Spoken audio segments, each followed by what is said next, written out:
Good evening and welcome to tonight's meeting of the Board of Education. The meeting is called to order at 4:02 p.m. in open session. Tonight, we do not have requests addressing closed session agenda items. At this time, the board will, let's take roll call to establish a quorum for the record. Ms. Armstrong, Here. Dr. Alhassan, Present. Ms. Stewart, Here. Mr. Critchfield, Present. myself, here. At this time, the board will recess to closed session. Open session will resume at approximately 6 p.m. Welcome back, everyone. Tonight's meeting of the Board of Education was called to order at 4:02 p.m. in open session, and the board then adjourned to closed session at 4:02 p.m. We will now reconvene the meeting in open session at 6:17. Board Clerk Amy Stewart will update us on closed session topics. Good evening. The topics discussed in closed session were student matters, pending litigation, anticipated litigation, and superintendent's evaluation and performance. The board took action in closed session to approve student expulsion cases number 22-16-0011 and number 23-17-0026. The board also took action to approve the settlement for PERB case number LA-CE-6735E. Thank you. Thank you, Board Clerk. Ms. Stewart. Now, replacement pages for items 10.1, 11.3, 11.4, and 11.12 are on the back table. Tonight, we do have requests addressing agenda items. While the meetings of the governing board are not public meetings, they are open to the public. Individual speakers will be allowed 3 minutes to address the board on each agenda or non-agenda item, and the board will limit the total time for public input on each item to 21 minutes as per board bylaw 9322.2. Can we please have Carolyn Mendoza to the podium? Thank you. I'm here to address you all one last time before I head up for Merced in 6 days. I leave on Wednesday, so I'm really excited about that. But I felt that it was important for me to swing by and say a few things before I left. So I didn't actually write down what I was going to say today. Typically I usually have like a script that I read off of, but I'm just gonna ball today. So just wanted to say, after all of my time here, not even like just talking about school board, just time in the district, I can say, after all of that, I can say definitively that just kind of some positive words here. I believe in the Bellflower Unified School District. I trust this board. I trust the community as a whole, working together.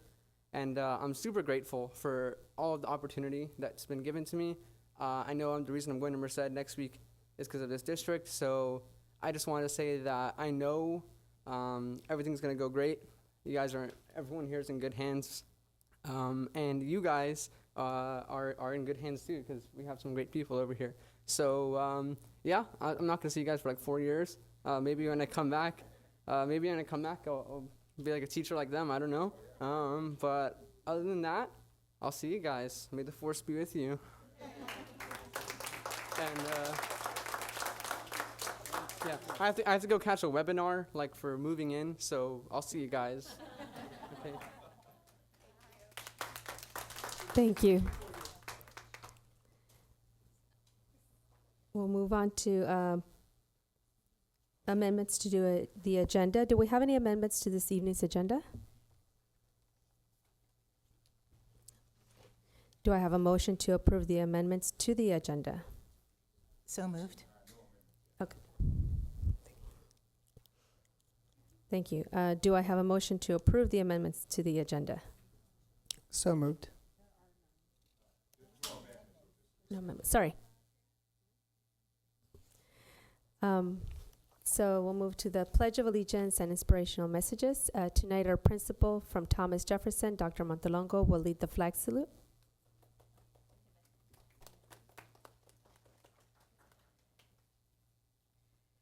Good evening. Please rise.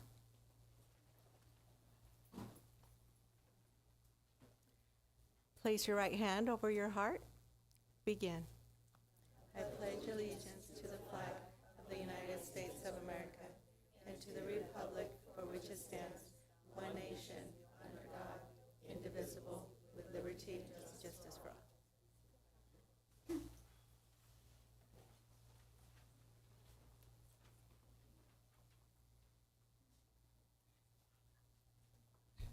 Thank you. We now have 2 students in dual immersion program that will recite the Pledge of Allegiance in Spanish. Please come on up.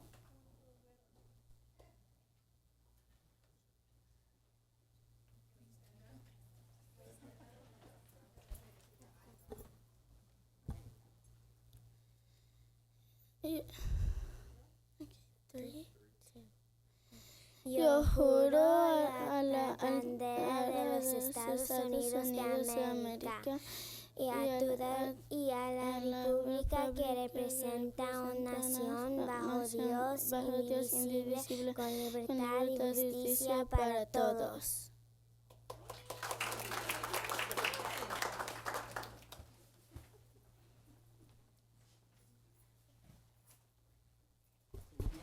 Thank you. That's wonderful. Now we'll have Dr. Montalongo, who will share the inspiration message for tonight.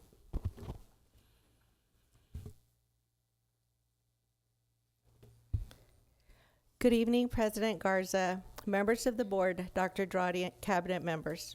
I'm Dr. Montalongo, principal of Thomas Jefferson, and it's a pleasure to be here tonight and present the inspirational message. I do dedicate this message to our students. As we embark on this new school year, I am reminded of the timeless tale of the hero's journey, beautifully articulated by the legendary Joseph Campbell. Just as Campbell's heroes faced challenges, discovered their strengths, and ultimately emerged victorious, so too shall each of you embark on your heroic path during your time here. In our school hallways of learning, you are not merely students, you are heroes in the making. Like the heroes of the old, you will face trials that may seem unsurmountable, but remember this: every obstacle you encounter is an opportunity for growth. Embrace those moments of struggle, for they are the trials in which your character is built. Joseph Campbell spoke of the call to adventure, that initial spark that propels a hero into the unknown. As you begin this new school year, you are answering that call. Each class you attend, every challenge you overcome, brings you closer to becoming the hero of your own narrative. And let's not forget the mentors you will encounter along the way. Just as Campbell's heroes found guidance and support from the wise mentors, our faculty, staff, community members are here to guide you, inspire you, and help you unlock your full potential. Reach out to them, for they are the modern-day mentors of your journey. As you progress through this academic year, celebrate your successes, both the large and the small. Each test conquered, each project completed, and each goal achieved is a testament to your determination and your resilience. Remember, the hero's journey is not just about the destination, but the transformative process that leads you there. I encourage each of you to embrace the school year with an open heart and an unwavering spirit. Your hero's journey has just begun, and the path ahead is filled with infinite possibilities. Together, we shall celebrate your triumphs, learn from your challenges, and witness the remarkable individuals you are destined to become. May your journey be epic, your victories abundant, and your legacy inspiring. Here's to a year of growth, discovery, and embracing your inner hero. Let's let the adventure begin. Thank you.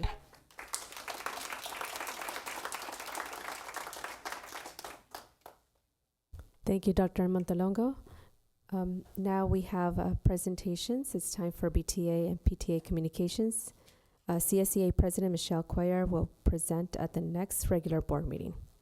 Can we please have BTA President Ms. Carrie McDaniel come on up to the podium and welcome.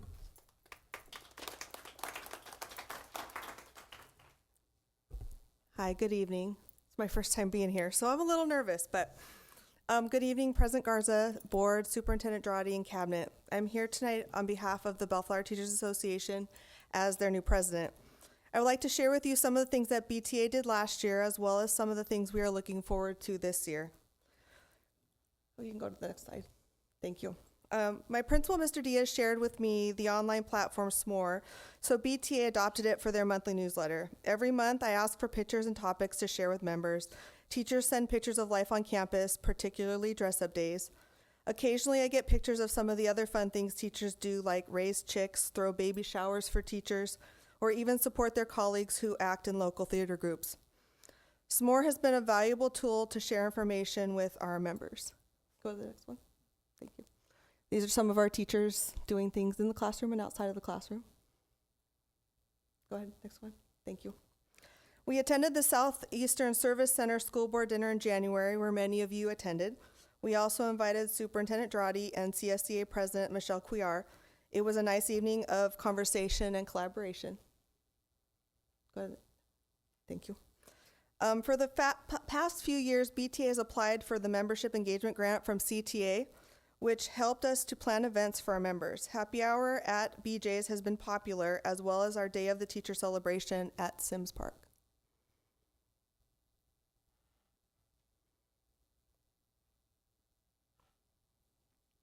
We also recognized our retirees with yard signs, certificates, and a little BTA congratulations in May. What you don't see on the slides are the teachers who attended conferences, bargaining meetings, organizing committees, and the day-to-day texts and emails. We look forward to the year ahead, solving problems together and not letting them build up, attending events that support our teachers and their sites, and at the heart of it all, helping our students succeed.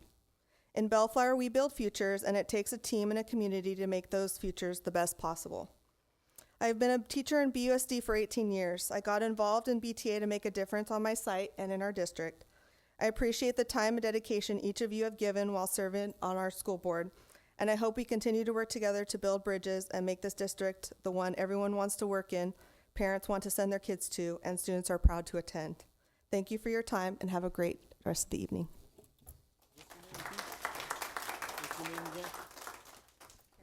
Thank you, Ms. McDaniel. Next is PTA communications. Welcome, Ms. Morgan.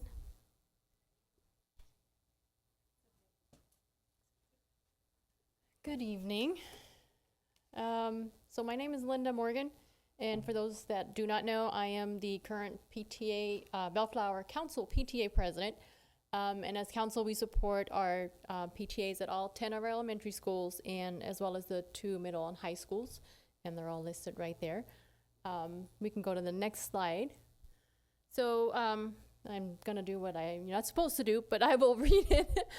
So we are a community of dedicated volunteer parents, guardians, teachers, staff, administrators, and students.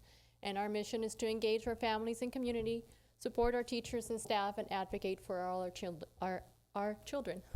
We are committed to strengthening our community by encouraging family engagement, providing and supporting quality educational programs, and creating fun events that enable all students' academic success, health, and well-being. As far as council, we can go to the next slide. So here are a couple of save the dates, things that are going to be coming up this year that we're working on. Below are also listed our council executive board meeting dates. And I wanted to thank Amy Stewart for stopping by on Tuesday. And so a lot to come around that, but today was just and for you to ask any questions, and then there'll be more to come after this. So at this point, we'll, if you got any questions or suggestions or comments for the staff to hear. I have a quick question. Yeah. First of all, I wanted to ask, I know from speaking another language myself, what dialect are you focused on teaching? Go ahead. We're teaching our students Spanish, but there are different dialects. I would leave that to maybe one of our administrators at the school sites, but our goal is to make sure that our students know the Spanish language. Is there anything that anybody would like to add? Ms. Almada? We have a couple of teachers that have the dialect of Mexican or from Peru. So we have different countries that are coming in, but basically we ensure that our Spanish is academic. Right. It has to be strictly academic. So that leads to my next question. Your pillars or your goals that you identified. So the first one, the academic success in Spanish and English, how's that evaluated?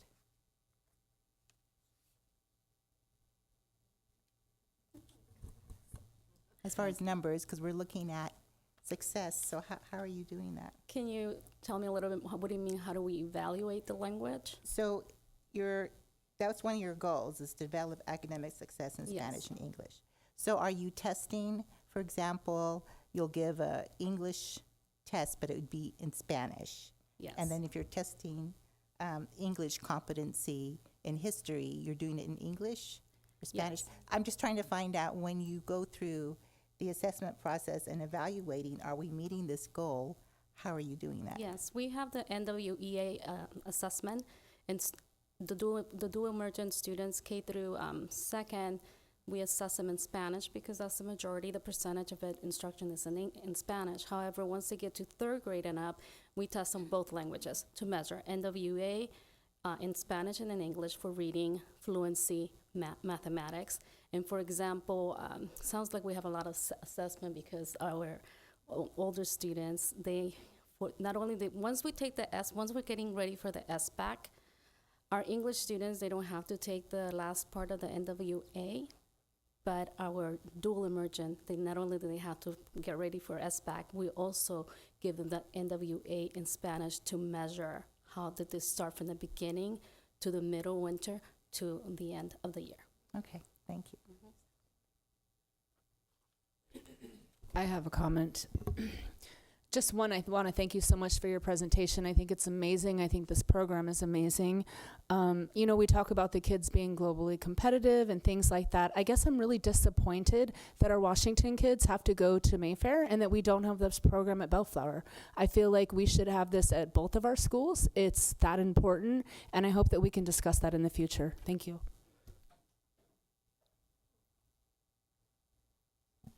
Madam President, if I may. Thank you very much. I wish I had a program when I was younger, because I've spent a lot of years as an adult still trying to learn. So there's still hope for me. But thank you for the presentation. And I am curious, what is enrollment with our dual enrollment or dual immersion program?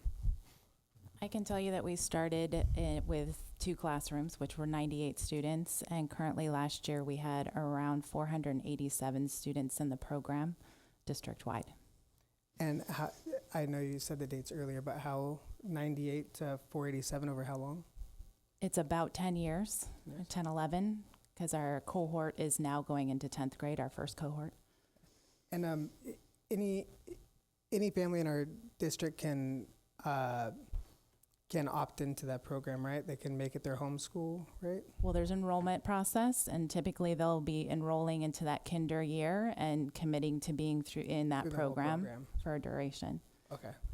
And we did add a TK this year at ILC. Okay. And one last question. How do we market this program outside of our district to attract new students? Something that we're in discussions about. We do have information on, the schools put information on their website. We have information on the BUSD website, but it is something that's going to be in addition with Dr. Drotti's communication plan to ensure that people know that we have a vibrant program just like other districts. Awesome. Thank you. Mm-hmm. It was funny, I was waiting for you to call like you normally do. I was.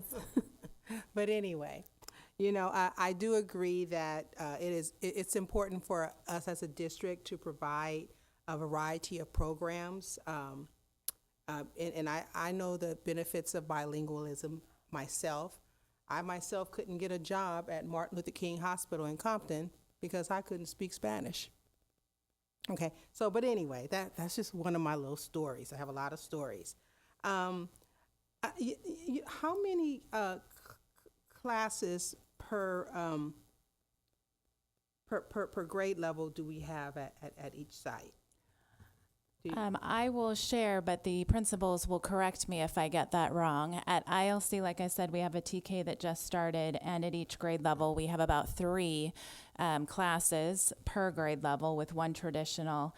At Washington, we have K1, I believe we're at 4, 5, 6 now. And at middle school, we have the 7th and 8th grade program. And about how many classes per grade level, though? Mixing them all together? You want me to do it that way? Okay, yeah, because I'm just wondering because, you know, it's 1 just, TK. Okay, 1 T. 1 TK, 4K. 4K, 4 first, 3 second, 3 third, 4 fourth, 4 fifth, 4 sixth. And then 7th grade, they have 2 courses that they take. So they'll take their Spanish course, and then they'll take a world history course that's taught in Spanish. Oh, okay. Now,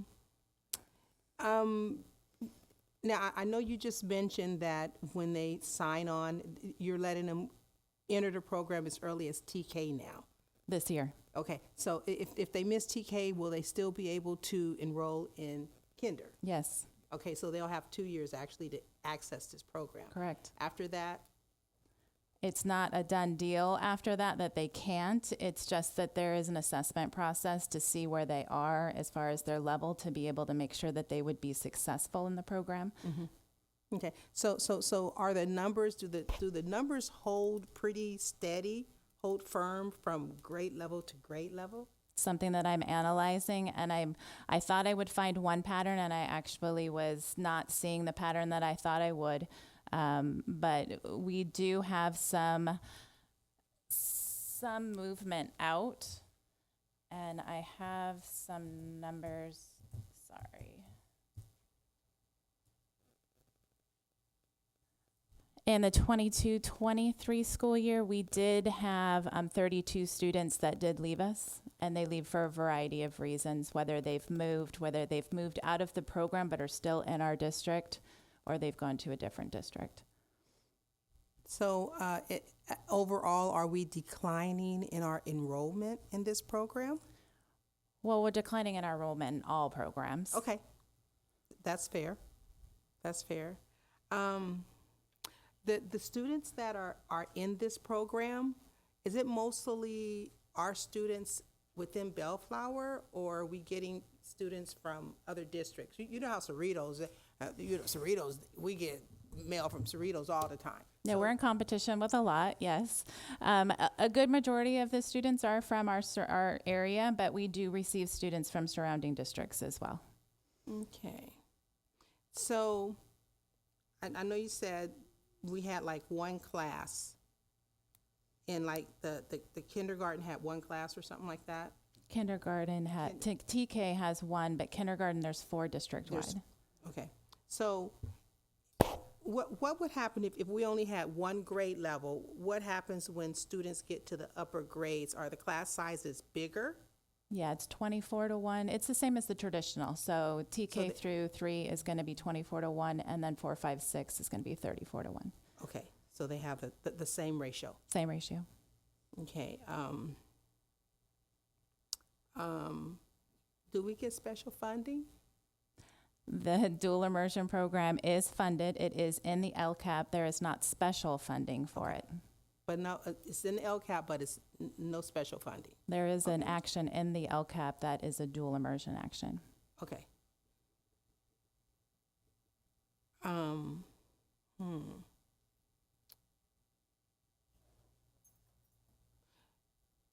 What if classes get smaller? I'm not trying to be cynical, but I'm just trying to prepare.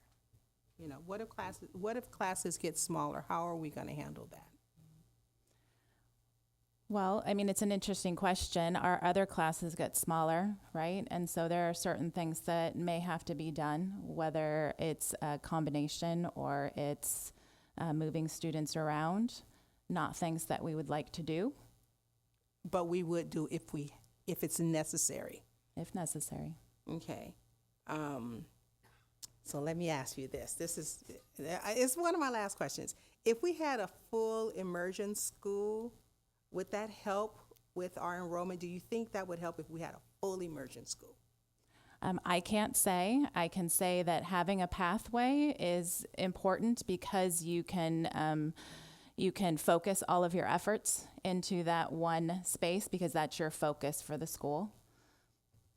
Okay. Do you think it would help our enrollment, though, if we were to have full inclusion? Full immersion, a full immersion school? Well, I think definitely if we advertise, we will get more enrollment to let them know what the program is all about. All right, I'm just asking because I want to get there. So anyway, that's, thank you so much. You're welcome. I'm excited, you all. Then, okay, I have to tell you the story, and then I'll let you have it, President Garza. So I'm one of those people who, okay, first of all, let me tell you the history. We are blessed to have such a program because, not that I'm dating myself, history, okay? History states like back in the 70s and 60s, 70s, 80s, do you know that there were people that were embarrassed, shame of their culture, and they refused to speak it. And it caused lots of problems within the family dynamics. So to see this shift to where we are so proud and we're just really, embracing it and wanting to grow it more, it's really a beautiful thing, because I have known people who regretted not speaking their native tongue because society has made them, shame of it. So, so where you at now, it's you study some more history of, the different cultures. So to see this proudness and you embracing different cultures, it's a beautiful thing. So, but then that's it, because I can talk forever. Cut my mic off. I have a follow-up question on that. I know you said that this program started about 10 or 11 years ago. Did we start with all 3 of these sites, or have any been added since then? We started with the ILC with just 2 kindergarten classes, and then we added Washington, I believe, in the 17-18 school year. And can you just tell me why we didn't develop a program at Bellflower High School? I wouldn't be able to give you that information. I just recently had the program brought to my division, and I wasn't part of the building of the dual immersion program in the beginning. Thank you. And I just want to say thank you because, as I tell you all the time, you always are on top of answering all of our questions. So thank you so much. You're welcome. Thank you, board members. I do have a couple of, maybe let's think as we go forward. I know that there is SB 1127 that offers money, about $20 million for dual immersion programs.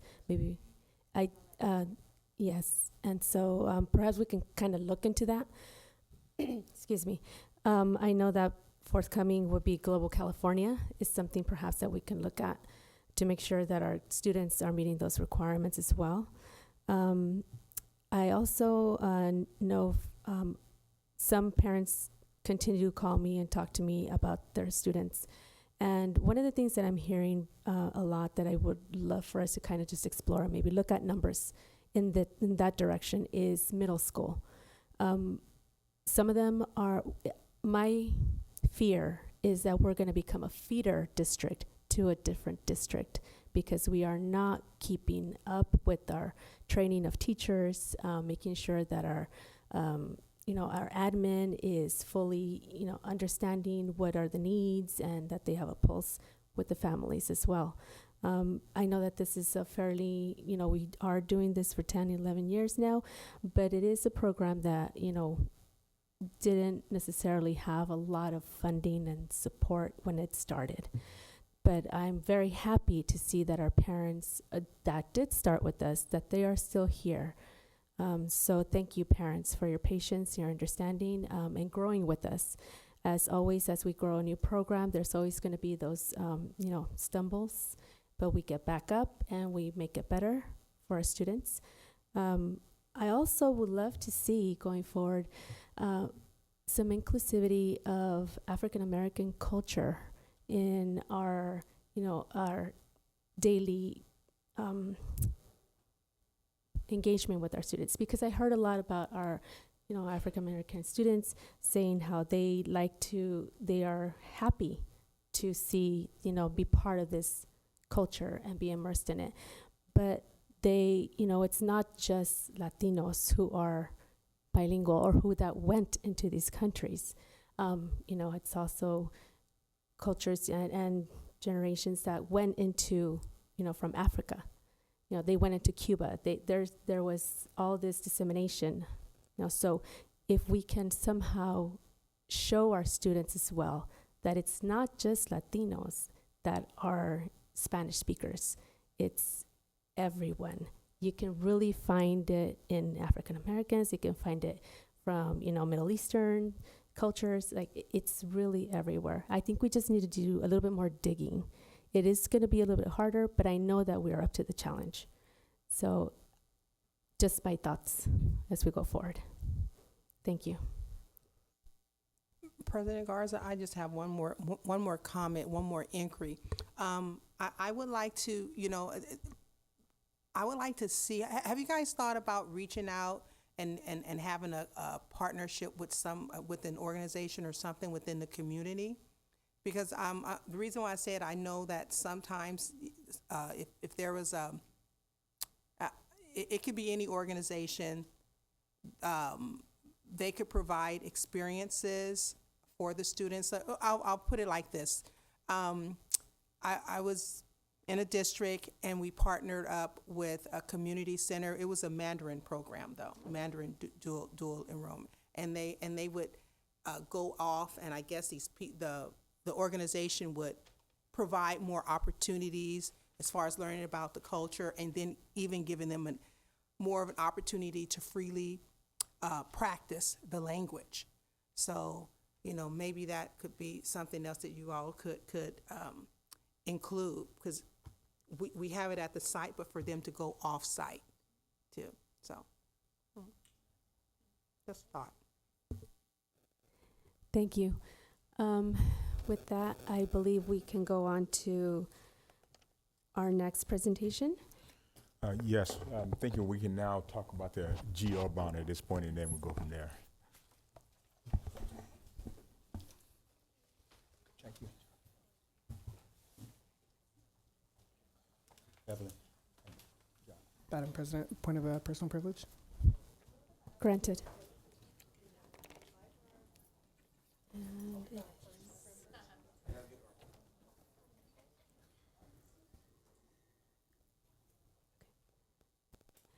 And so, board, are we okay with reorganizing the agenda from changing 9.3 informational bonded presentation right after dual immersion 9.1, and moving item 9.2, expanded learning opportunities, following the Go Bond presentation? Yes. Yes. Thank you. So once again, as stated earlier, we invited Mr. Farrell from Dale and Scott to provide the board an informational presentation on the timeline and the process requirements for getting a bond measure on the ballot. Again, this presentation is strictly informational, and Dale and Scott works directly with bond counsel to make sure that all requirements are followed, which would include tonight's presentation in order to move forward with the survey should the board decide. The survey provides information, or would provide information, to the board on the voter support, and does not commit the district to anything. So I'm going to turn it over to Mr. Farrell. Thank you.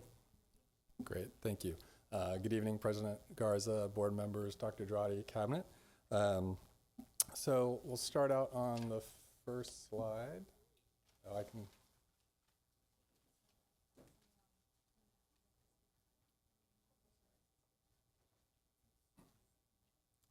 So just wanted to provide a little bit of an overview of what a general obligation bond is. So general obligation bonds are essentially a loan that school districts take out, and it's repaid by property taxes. As tax placed on all properties within the district's boundaries, so residential, commercial, industrial, agricultural, if there are any still left in Bellflower. And the county is obligated to pay the tax on the bond. So the county figures out what the tax is, levies the taxes, and pays the bonds. And so general obligation bonds from California school districts are very safe investments. There's always a lot of demand from investors to purchase these kinds of bonds. And the bonds, the tax does not start until the bonds are actually issued. So when a school district passes a bond measure, the voters approve the bond measure, the tax doesn't actually start until the board determines it's time to issue a series of bonds, and then those bonds are sold and placed on the tax rolls. There's no sunset date, so if you pass a bond measure in 2024, there's no set date by when you have to issue all of those bonds. And then the types of bonds that we would be talking about are Prop 39 bonds, and this is the same as in Measure BB. They have a 55% approval threshold requirement from voters. There's what we call a soft tax rate cap of $60 per $100,000 of assessed value. So whenever we'll talk about tax rates, we'll be talking about dollars per 100,000. And basically that soft cap means when the district goes to issue bonds, we have to kind of make a determination that we don't expect the tax rate to go above $60 for that particular election. And it's based per election, so Measure BB had its own $60 limit. Any new bond measure will have its own $60 limit. But ultimately, the county will levy the tax that's necessary to pay back the bonds. Citizen Oversight Committee is required, and then Prop 39 bonds can only be on regularly scheduled elections, so the even year elections. And one of the things we looked at, just to provide a point of comparison, trying to get a sense for the amount of bonds that different districts in the area voters have approved. And so what we did is we looked at the total bonds that have been authorized by the community going back to 2002, the beginning of Prop 39, and then divided it by current enrollment. So it just kind of gives us a little bit of an idea of the size of bond programs relative to the enrollment of various districts kind of in the Bellflower area. So for example, say Downey Unified School District, their voters have approved $817 million in bonds during that period of time, and their enrollment's around 22,200 or so students. That's as of 2021-22. Los Alamitos, $223 million with 9,100 students, compared to Bellflower, the $79 million Measure BB with a little over 10,000 students. And since we're talking about bonds that are repaid by the property taxes, one thing kind of quickly to look at is the district's assessed value history. Really very strong, consistent growth. And if we go back and look over the past 20 years, the average annual growth is 4.8%. We're going to be a little more conservative in our assumptions going forward. We're just assuming 3.5% for all of the kind of numbers that we'll talk about tonight. And then really kind of putting together just a couple somewhat generic examples of what a bond measure might look like in Bellflower based on the limits we have with Prop 39. So in this case, we're assuming the full $60 tax that you're allowed under Prop 39. We just assumed 3 series of bonds, each issued about 3 years apart. And that would generate a bond program totaling $136.5 million. The dollar amounts of the individual series, the timing of the individual series, that is not set at the time of the election. Only that total dollar amount would be that $136.5 million. The board would make the determination on when to issue bonds and the dollar amount of each bond sale going forward. And that would be brought to the board at the time. So for example, if 2025 was the right time, a resolution would be brought to the board in 25, again in 28, again in 2031 in this scenario. And then kind of on the bottom right, roughly kind of with kind of assuming 5% interest rates was a little bit even high in today's market, you're roughly looking at about $1 of interest for every dollar of principal that's borrowed. Taking a kind of very opposite approach to the prior scenario. So the prior scenario, we assumed we were issuing bonds that were paid back over a 25-year period. This assumes that each series of bonds is paid back over just a 5-year period. And so kind of two things happen with that. The benefit by paying off the bonds so quickly is it really reduces the interest cost to the community. We're looking at that table or that chart on the bottom right now, $12.8 million of interest, so $101 million of savings. The challenge for districts is, unless you have small projects, what happens is it now takes until 2040 to issue all of those bonds. So we're now not talking about issuing $45 million each series. We're talking issuing in the $20 million kind of range each series. So it would increase the amount of time to kind of construct or do the same amount of projects. So this can work for some districts, typically districts that have large assessed values or have more maybe smaller projects, technology projects might work for this type of a bond structure. And then there's something in the middle. So in this case, we assumed 2 series of bonds paid back over 15 years, reduces the amount 94.25 million, and then lower interest compared to the first scenario, but a little bit higher than the 5-year. So really just kind of wanted to lay out a few different scenarios so you can kind of see how ultimately the bond measure could come together. There's also nothing to say you have to do all of one of these types of scenarios. So for example, you can do a bond measure that would include some 25-year bonds and some shorter-term bonds. Ultimately, the goal is to create a bond program that's going to provide the funding you need at the time you need it to complete your projects.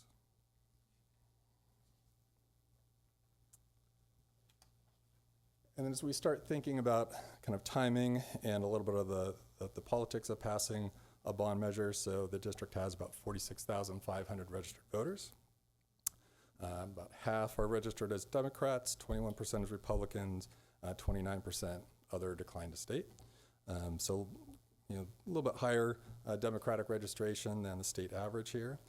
And really one of the big things, and we see this consistently across the state when we look at voter turnout, if you look kind of the dark gray are the presidential elections, so we have the 2016 and 2020 presidential elections. The light gray are the 2 gubernatorial elections in 2018 and 22, and then we have our primary elections. And you can see the dramatic increase in voter turnout in those presidential elections. And typically that is very helpful for school districts in passing bond measures, that higher voter turnout. What happens and what we've seen over the past 20 years is a voter that's least likely to vote, they're only voting in the presidential election, is actually most likely to vote yes on the school bond measure. Presidential elections, actually, in Los Angeles County, no school district has lost an election on a presidential ballot. And gubernatorial, it's about 85%. So we see that statewide. And so really more about the timing and the process. So really one of the first things to do, aside from the work the district has been doing assessing the facilities and determining what the needs are, from the bond perspective, is to start with a voter survey to get a sense of what your community feels is important in terms of projects and what they might be willing to support in terms of dollar amounts and tax rates.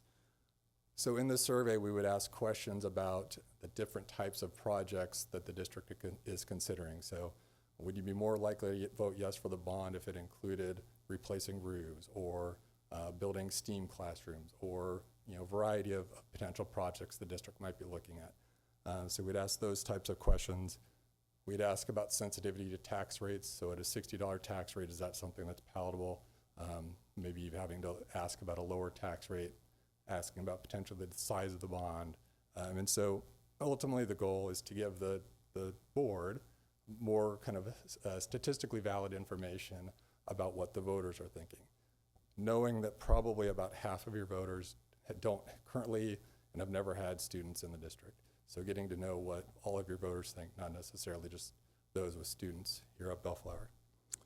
So with the board's direction to move forward with a survey, we'd start working on that, kind of drafting that, putting that out into the field. September to November timeframe, and then getting those results back to the board sometime November through January. Also in here is kind of this community outreach. So the district has completed Measure BB projects and also has new needs. So starting that dialogue with the community, with stakeholders about what you've done, your successes, and also what still needs to be done with this new bond measure.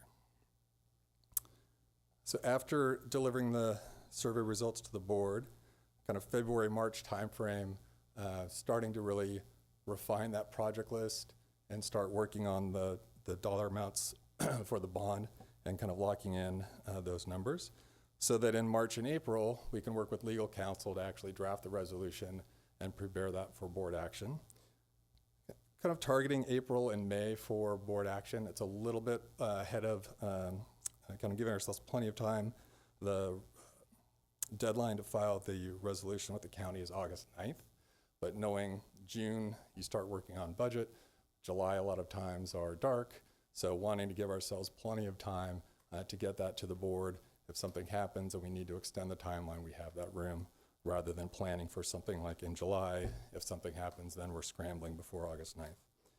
Then the election date is November 5th, and early 2025 is when the board could actually authorize that first issuance of bonds, and you'd have money in the bank to start projects. And happy to answer any questions. Sure. Yep. That's actually one of the benefits too of trying to get the board approving the resolution that April to May timeframe. After the board approves a resolution calling for the election, then it really shifts off of the district and off to a local citizens campaign committee. And so after the board would start or authorize, let's say in May, you could get that committee established, the community could get that committee established, start the fundraising and start the campaigning for the bond measure as early as May, June. We think that's condensation from the AC, so it's not really. That's why we need a bond. We need that bond. Plumbing repairs always test high on voter surveys, as do roofs and STEAM classrooms.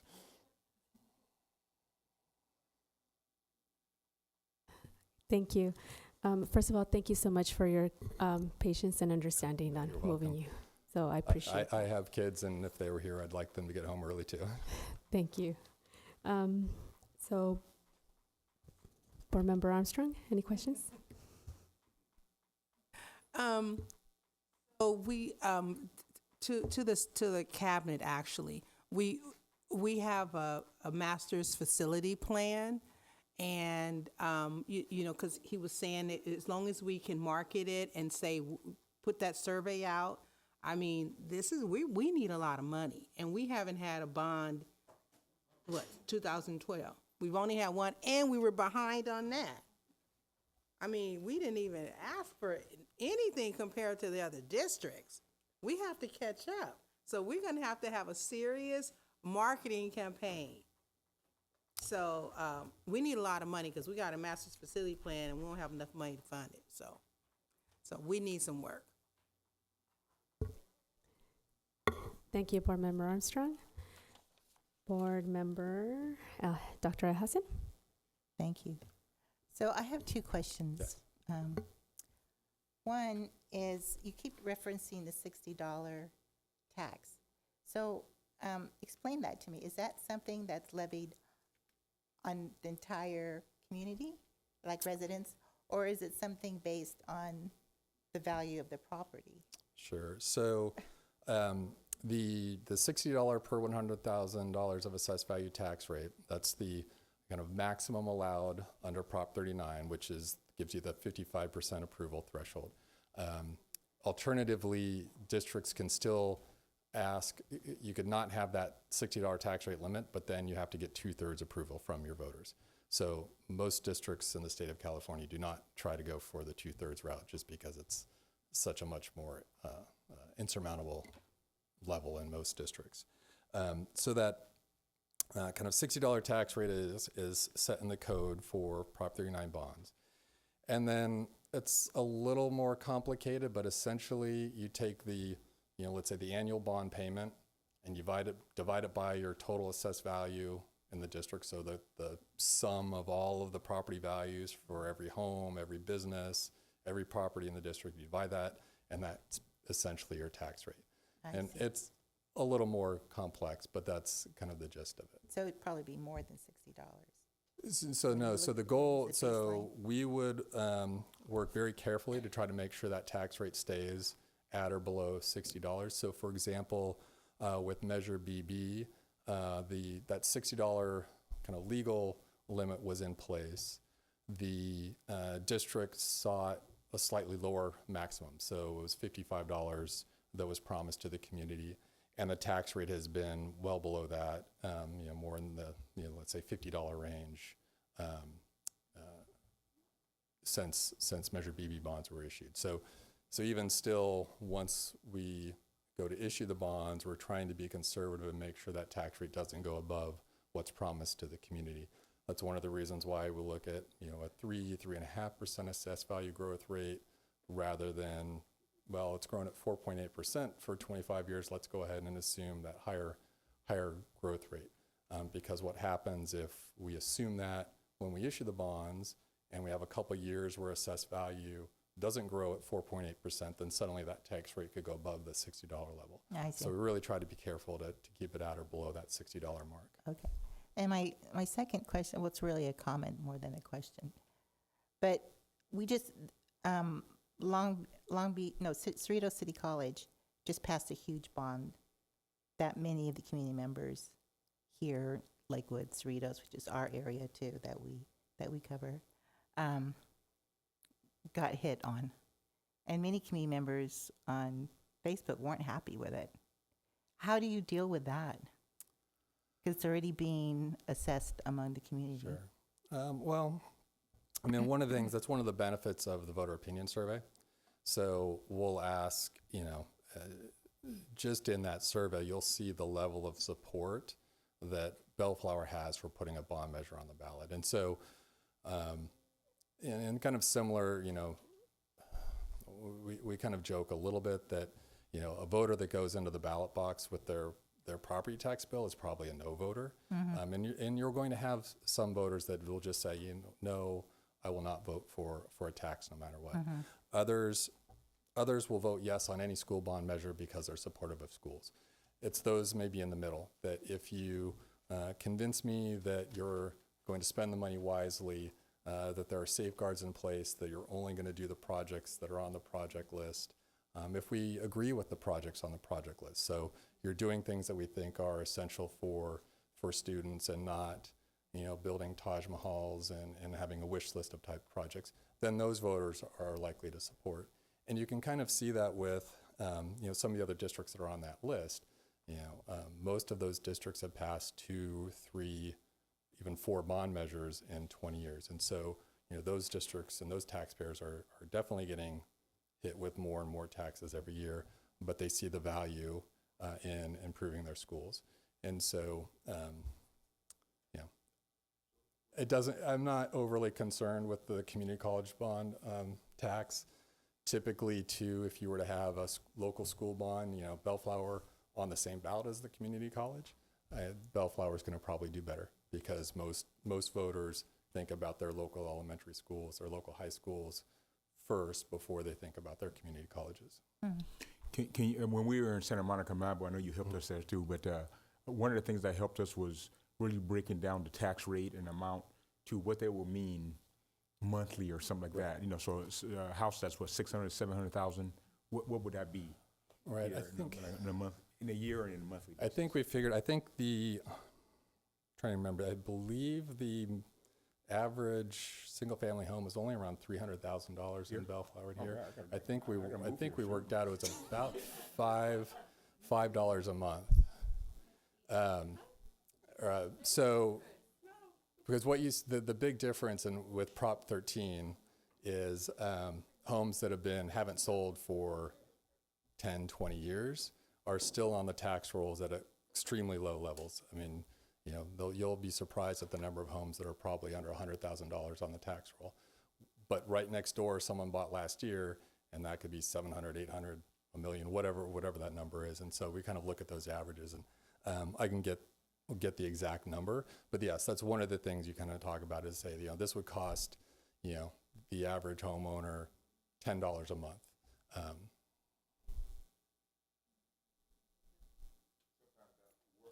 Saying it that way helps people, Yes. Yeah.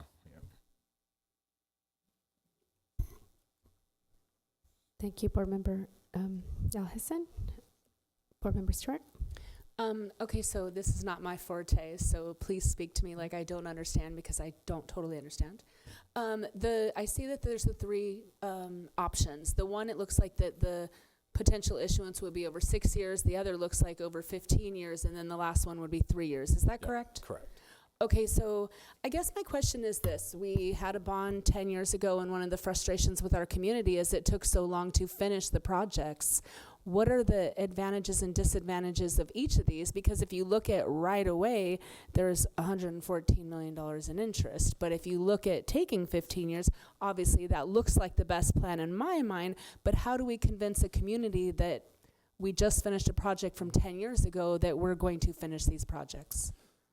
Right. Well, in terms of kind of looking at the couple different options, one of the big drawbacks with the kind of the short-term bond scenario, right, where it takes 15 plus years to issue all of the bonds, you also have construction cost inflation that's happening during that period of time. So, generally speaking, if you have projects that you're able to do more quickly, probably you're going to get more projects done if you do the, kind of 25, that first scenario where we're issuing all of the bonds within, 6 years, if you have the capacity to complete all of those projects in a 6 to 10 year time frame. If you don't, then yes, we could look at doing something maybe in between the two different options to try to bring down the interest costs a little bit, but then still allow the district to get projects done quickly.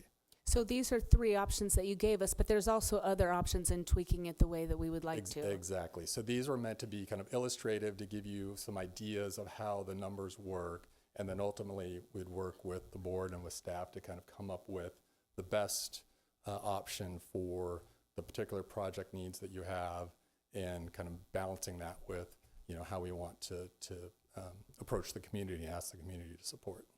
And then I guess when we're developing projects amongst our staff and our administration, I don't know how this works. So again, we spent a lot of money over what we had allocated for this.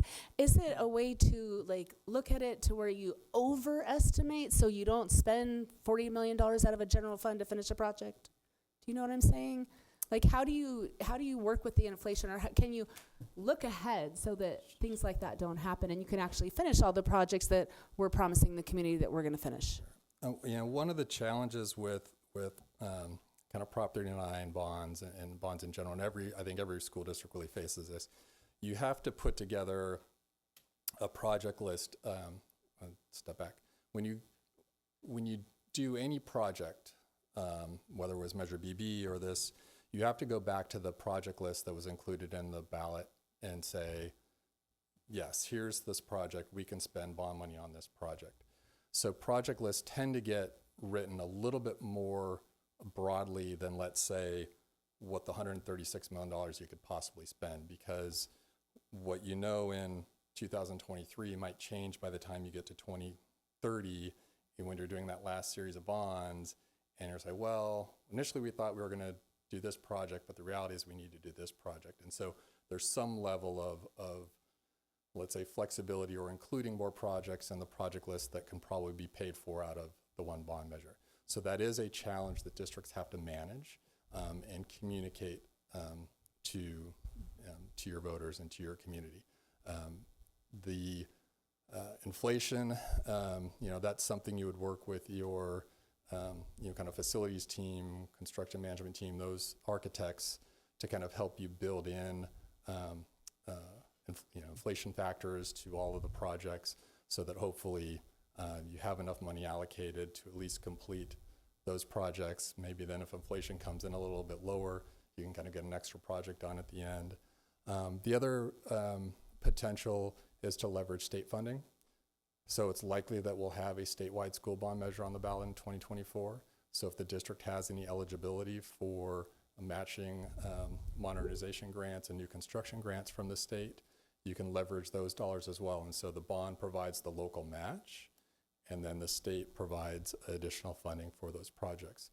And so that's that's also something that voters respond very well to. So if the district does have eligibility, that may be something we want to communicate to, because essentially, it's quote unquote free money from the state.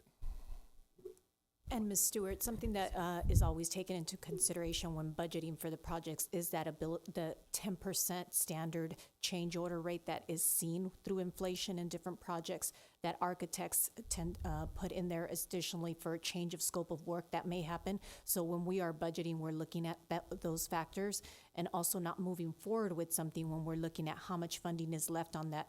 And we say, well, that can increase by 10%. Do we really have enough, as Mr. Farrell was saying, for that next project? So those are some of the considerations that are taken into place. Thank you. I'm in support of this. I think this is amazing. We do need the money for facilities. I just want to make sure that our community, we're doing what we say we're going to do, and in a timely fashion. We don't want to wait 20 years for a building. Thank you. Thank you, Board Member Stewart. Board Member Critchfield.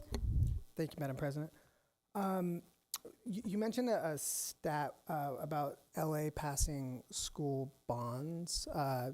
What was it? Did you say 100%? So yes, I forget the exact number, but something like 90 different Prop 39 bonds from all school districts within the County of Los Angeles have been placed on presidential ballots, and 100% of those have passed.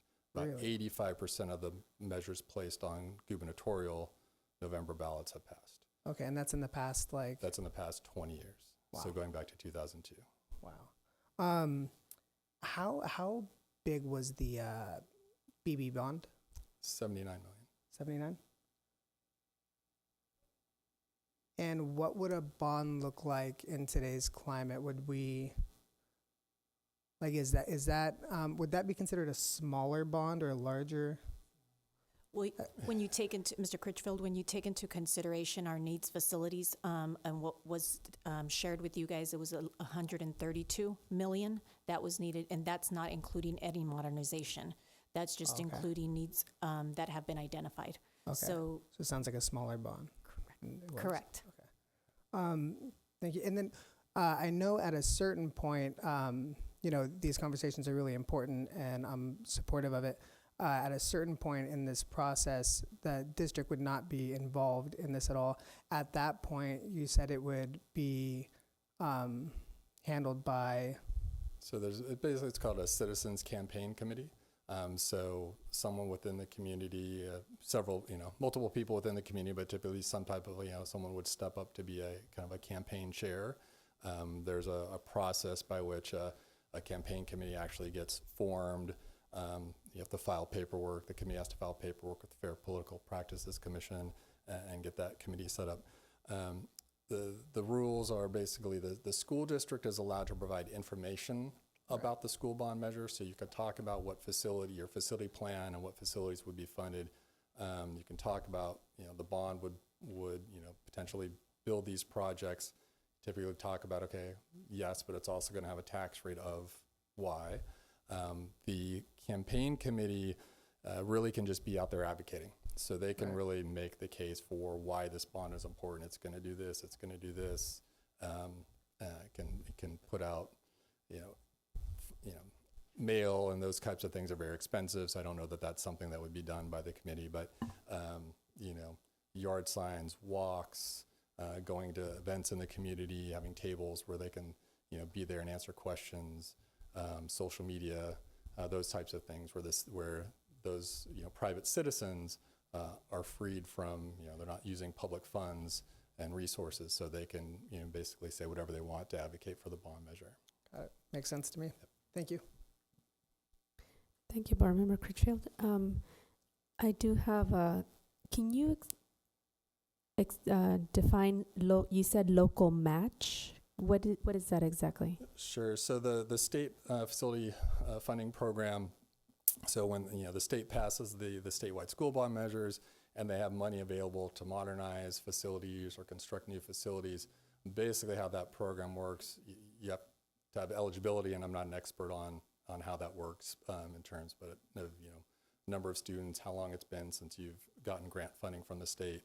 But then they say, okay, you qualify for $8 million, but district, you also have to kick in $8 million or $10 million or whatever the exact number is. So they won't just hand districts the money unless the districts come up with their local match. And so really the options are general obligation bonds, which is the primary funding source, certificates of participation, which are basically loans that the general fund pays back, or general fund dollars that have been set aside for a facility project.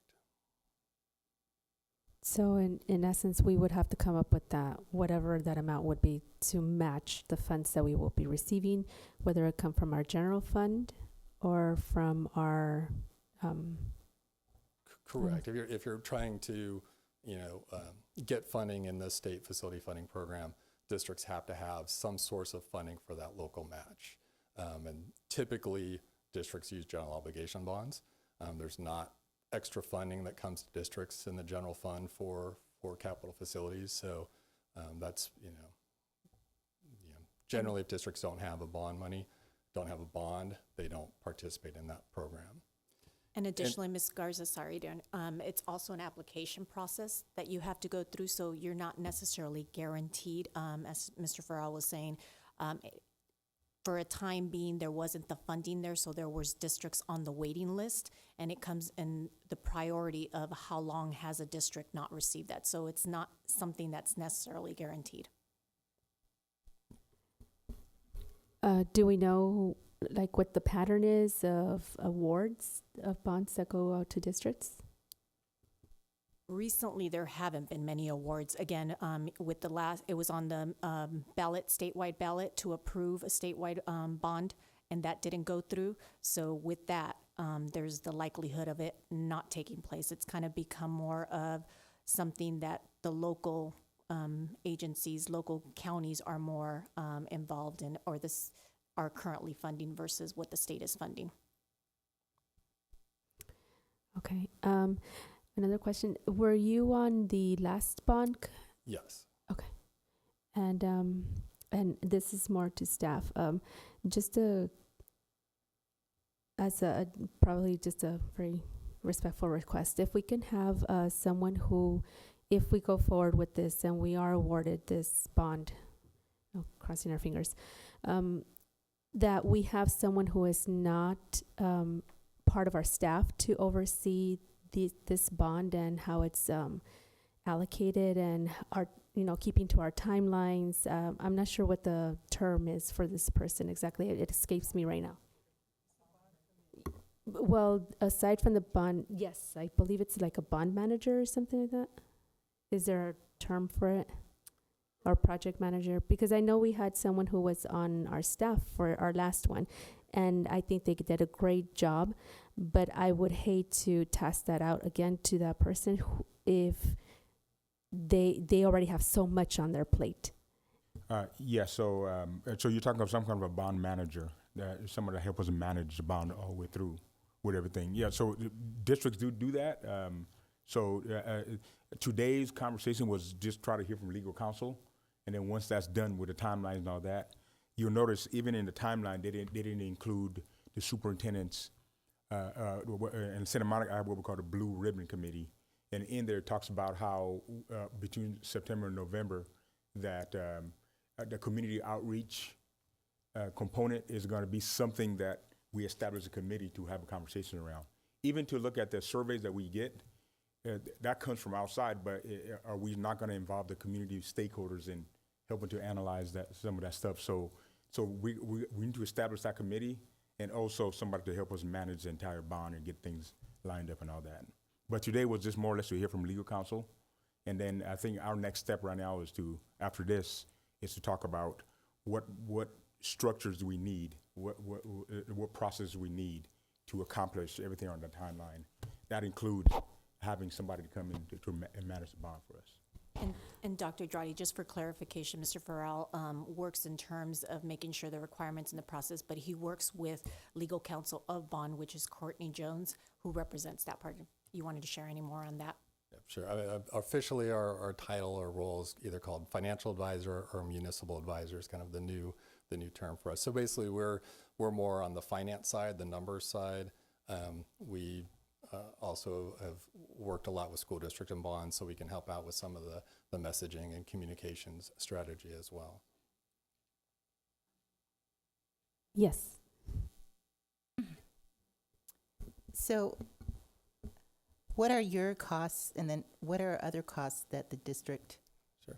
that board needs to consider before even moving forward? Sure. So the survey costs will probably run in total somewhere maybe around $25,000. That's a general fund item. If the board decides to move forward with the election, we have a pre-election fee that I don't remember exactly. It's somewhere between 10 and 15,000, I think. This kind of pays for all of our time to help the district prepare and get on the ballot. You would have bond counsel that actually drafts the resolution. Their fees are pretty small for just drafting the legal documents. The cost of calling the election, if the election is successful, that can actually be paid for out of bond funds, out of bond proceeds, so it wouldn't impact the general fund. If, unfortunately, if the bond failed, that would be a general fund cost. I don't have those estimates from LA County, but you could probably kind of look at your board elections as kind of a benchmark for the kind of dollar amount that that would cost. Those are really the costs in terms of putting the bond on the ballot. So part of your fees are part of your fees are the assessment of the community outreach. Correct. And all of the other tasks that you identified here. Correct.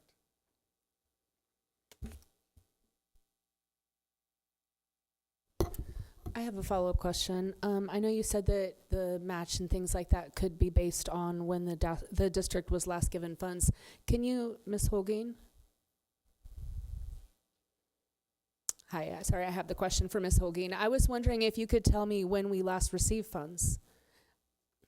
I would have to look into before my time. May we have that on the Friday memo, please? Yes. Thank you. Dr. Drotti?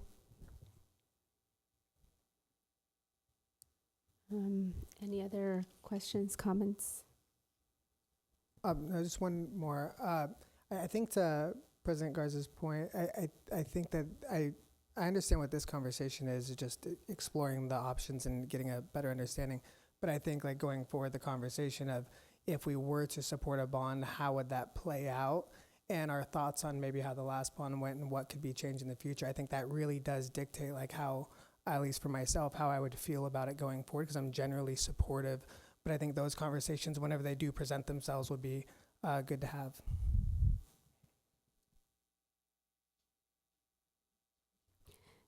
Thank you, everyone. Seeing no other questions, comments, thank you for your time again, Thank you. You're for your welcome. graciousness and allowing us to move you around. Our next presentation, Dr. Drotti?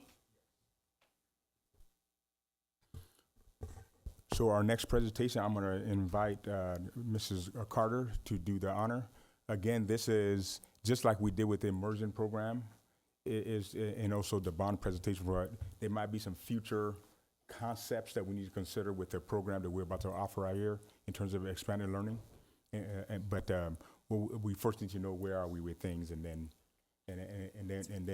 establishing where we need to go from there after that. So today is more information about our expanded learning program. I'm pleased to introduce Program Administrator Beverly Swanson, who oversees our expanded learning program, and she's here to provide you with an update to how things are going. Good evening, President Garza, members of the board, Dr. Drotti, and cabinet. I am pleased to present about our program. I am very proud to share everything that happened last year, as well as some information about our upcoming year. This is the slide that I had presented last year about the basic components of our expanded learning program, being that we partner with the YMCA and with Think Together. And as you notice in bold, those are the items that we added throughout the school year. So we have the before school program at all of our elementary sites, after school at our 10 elementary schools, and mid-year we were able to add Bellflower Middle School. We also had our 30 non-instructional days, which were over holidays and during the month of June. And again, we were able to add Bellflower Middle School. And for our summer program, not only did we have June, but we expanded into July. And we had off-site field trips, which was really exciting for our students. This is the attendance at the end of our school year, and it's just kind of broken down into the different program components. Our before school program had about 110 students attending, after school 920. For our spring break, we actually had 500 students attending. Our very first field trip was at spring break, and we went to the California Science Center and took 350 students. And for our summer camp, which just ended, we had 760 students. Our program components we talked about last year whenever we discussed the ELOP plan, and those remained consistent. So it's the homework assistance, enrichment activities, physical activities. We have our balanced meals, academic intervention, our SEL, and we do focus on youth development and leadership, and we also integrated some assemblies. We also have Think Together for the afternoon. Our site coordinator is on site at 10:30 each morning. And the idea of the site coordinator is that they really get to know the school and the school culture, and that they infuse that after-school program within the school culture itself and make sure that they're collaborating with the teachers and really focusing on student interest. So each program would be tailored to the individual schools.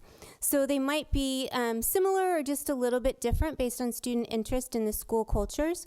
But we do have clubs that focus on cooking, origami, STEM. All of our classes have a theme, so the students are very interested in developing that theme for their class and really learning about different concepts.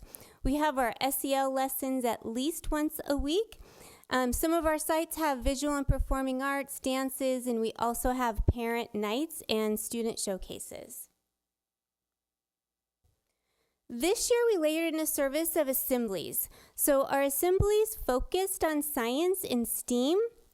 We also had some assemblies that had like the Sky Dome where the students could crawl in and see the astronomy and the constellations. And we just had this as an additional service to the Think Together program. So as students were in after school, they had these fun and exciting assemblies. Our BUSD teachers this year were given the opportunity to teach an enrichment class.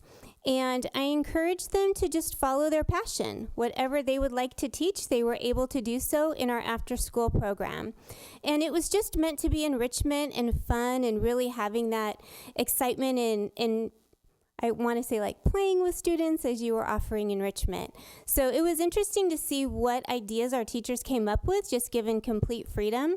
And we had a lot of yoga and mindfulness classes. We had robotics, coding, lots of blends of different art, basketball, gardening, and we also had some intervention and some homework tutoring. Some of our teachers had just a 6-week class. Others stayed with us for the entire year, and they offered that enrichment throughout the entire year to our Think Together students. We supported the program in buying a lot of items this year. We were really trying to get the program up and running after the pandemic, making sure that we had all the technology that we needed, a lot of equipment, furniture. Just to bring your attention to like the one picture up in the right-hand corner, we had instant learning carts. Those are manipulatives with actual lessons attached so that our students could really build those ELA and math foundational skills. We also did cozy corners to focus on those self-regulatory behaviors and teach our students just how to cope with emotions. We provided them with board games, library books, Chrome cards, the ViewSonic panels. So basically they were outfitted with everything that they needed. I was able to give our parents within the program a survey in the fall and the spring. I was pleased to see that from the fall to spring, our overall satisfaction increased from 93.4% up to 98.4%. The top 3 components as far as interest level remain the same, just maybe in a different order. Our parents wanted to make sure our students were finishing homework, participating in the physical activities, and then doing some arts and crafts. We did also ask for areas for growth, and we took those very seriously. So we wanted to increase the STEAM activities and enrichment, maybe have some earlier homework times, be flexible with our pickup times, and focus on a better sign-out process. We also asked the parents for positive comments, things that they were enjoying about the program. I was pleased to see that a lot of our parents were really appreciative of having that safe environment for their child to be in after school. They thought the program was very supportive of our working families. They liked the fact that it was a free structured program, so we had a lot of positive comments, as you can see on your sheets. We also asked for areas for growth because we're always wanting to improve. And our areas for growth were that they wanted to have the homework maybe before the early pickup time to make sure their child finished their homework, more of those STEAM activities. We did have a couple sites that wanted to have a better sign-out process and having more activities for our older students. So we took the areas for growth very seriously. In our fall survey, I gave the parents the opportunity to ask for contact. So not only just getting that survey, but saying, do you want to have a conversation about some concerns and some things that you would like to discuss? So 6 of our parents actually wrote in their name and number, and I called each one and talked about what their concerns were. And I then worked with our program partner, Think Together. We not only discussed, obviously, those 6 parents and their concerns, but we reviewed all of the parent feedback. We looked at our areas for growth, and we decided how to make some overall program changes. So we were able to start homework a little bit earlier. We did add in some more STEAM activities. We extended our summer program through July. We did have 2 problematic sites with sign out, and we were able to make that a little smoother.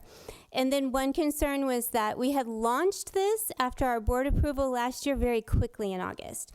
And so parents wanted to make sure that they knew what their opportunities would be for childcare in the fall, so that we did launch this at the end of last year. So we were able to make that change.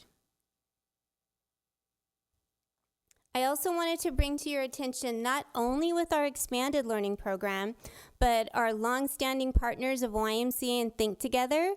They provide additional support for our students also. So YMCA pushes in with playground partners at all elementary sites, and that is for them to be there at recess and lunchtime and provide those structured activities for students and really help our students participate in organized play. At our schools that serve breakfast, and then obviously all our sites for lunch, Think Together provides that student supervision piece so that our students are monitored and taken care of. A couple of things that are not in the presentation that I just wanted to share with you so you know where we're going in the future. This year we have contracted with Young Rembrandts, and it is a drawing program. So we are able to provide 16 total lessons over the year, and every other week our elementary school students will receive a drawing class for an hour a week. And then we're also looking at the possibility of pushing the Young Rembrandts into our middle school to help with our middle school students. They're working on a curriculum that would be tailored to that age group. And this week I actually met with Mayfair. And so the idea is that we would look at the potential of pulling in Mayfair Middle School and having them for our after school Think program. So that is the direction that we are going for expanded learning. Any questions? Board Member Armstrong? I know I just have one question. You were able to accommodate the parents if they wanted to pick the kids up earlier? Yes, it's called early release. Your early release, and so are we, in the past, we were penalized if we let the kids go home early. You're referencing our ACES grant that when we initially started with that, we were told that the children had to stay till 6. But the legislation changed and we now are allowed to release at 4:30 and we have early release. Okay. With our ELOP, we do not have time constraints, and so they are allowed to come and go as they so choose. What we did find was that was impacting the program and that our staff was constantly having to go to the gate.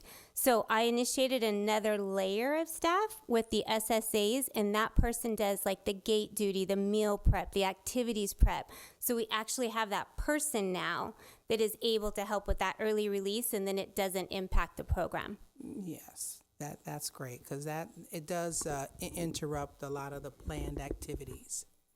Yes. So thanks so much. I enjoyed it. My children went through the after-school program, and I still have grandchildren that's going through it now. So I'm glad you enjoy it.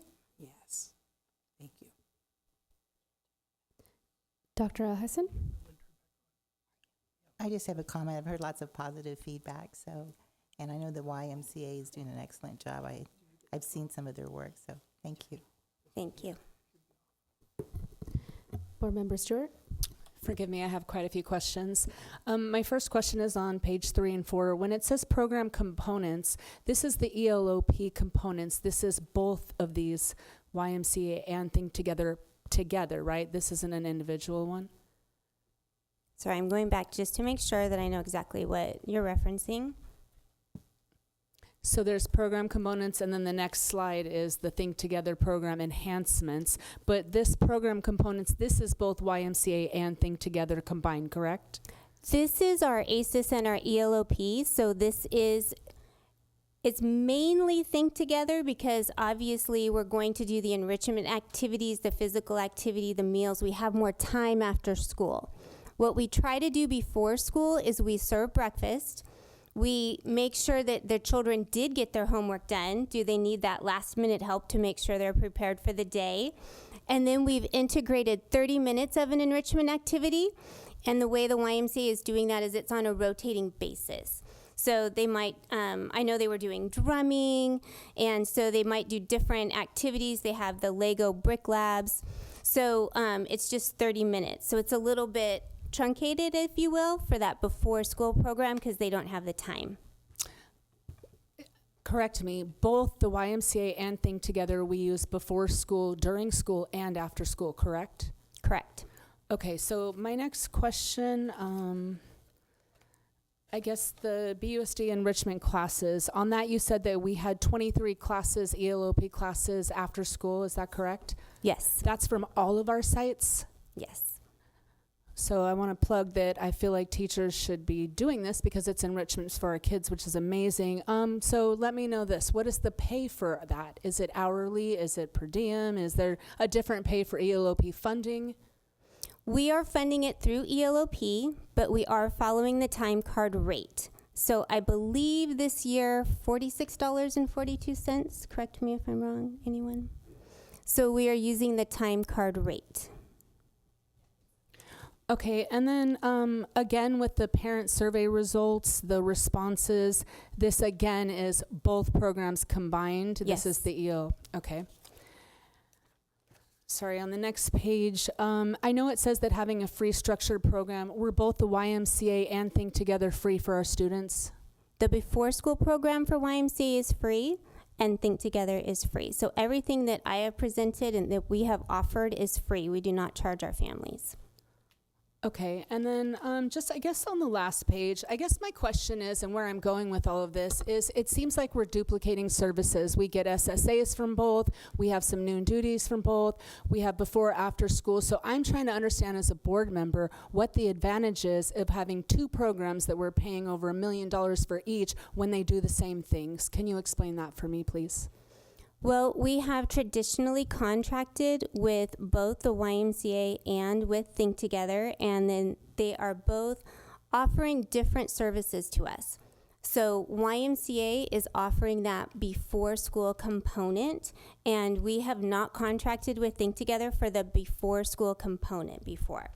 So Think Together we were using for ACES at our 7 Title I sites.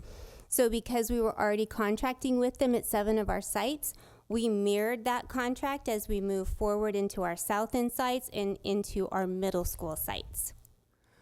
So again, I understand traditionally, I even understand politically, but as a just common person, board member, I'm still not understanding what are the major differences between these two that we should pay and fund both of these programs. The major difference that we have with our Think Together program is that they do meet more of those ELOP requirements a little bit more closely. So they are meeting the enrichment piece more. They contract with different vendors and they get different grants where they can add those program enhancements. That definitely meets the requirements of our ELOP funding. And then with our YMCA program, they were able to push in, especially last year as we were transitioning into the before school program, and really provide that staffing that we needed for the before school component.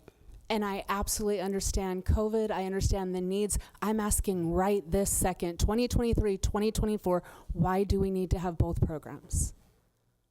At this point, this is the model that we have in place. If you'd like for us to go a different direction, we could look into a different Let me ask this question. direction. Is Think Together in the morning also?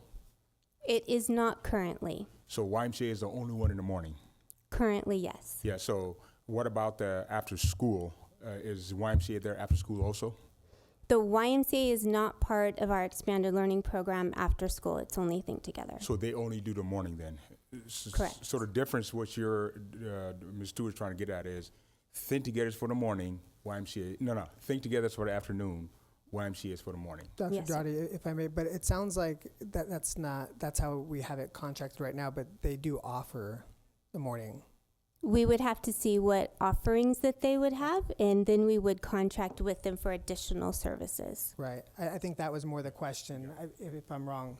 But it's if they both offer both things, why do we kind of do both if they both offer very similar? And then the question would be, where is the redundancy and is there a cost savings for the district? I do. Let me just interject. I do. I understand you. Why you got two different companies? I know it had a lot to do with staffing. It was a matter of getting the people. YMCA was able actually to hire more people in order to help us out and help Think Together. It was a staffing issue. So Think Together don't have as much staff as we needed. So YMCA, which is a community partner also, we didn't want to even we didn't want to damage that relationship either. So it was actually a win-win. YMCA actually has expanded, being able to hire more people, and Think Together was able to maintain. And not only that, YMCA also takes care and provides services for some of our children that have unique needs, even up to the age of 22. And that's something Think Together does not Madam do. President, if I may, I totally, were you good? You gonna go? Well, I'm not finished, but go ahead. Okay. So I think, well, first of all, I love what the YMCA does, and I think anybody around here that goes to events knows that they're everywhere, and I know that they were a huge support to the district. I think the question's really on where the redundancy is and what's the most fiscally responsible for the district. But then again, I also would challenge if Think Together really does have a staffing issue, because I don't know if that's the case. So I just think it's worth looking at. But I think they're both great companies that do great things for our kiddos. But I think they're valid questions. No, absolutely. I was actually going to say, I love the YMCA. I love Think Together. I don't have a personal preference, But when I see $1 million for each, and we have students, or I have, our football coaches calling me for weight room things, and we're duplicating for millions of dollars, I have a problem with that. So that's why I'm trying to understand what's the difference between these programs. Do we need them both? I understand they're amazing people. They helped us. I get it. But $1 million could help our students. So that's why I'm asking that question. And we can look into that further. Thank you so much. That was it. Thank you. Dr. Girardi, could we please have a cost analysis of the program and also where that money is really going to? And Yes, we'll have a. I get the point. I guess I think at the end of the day, what my student wants to know is why two? Why can one serve both? And what's the cost savings on that? So I'll look at it. We'll analyze it. I know that YMCA also has some fee-based programs on some of our sites. I don't know if that has implications on this or not. So we're going to take all of that and then come back and discuss it.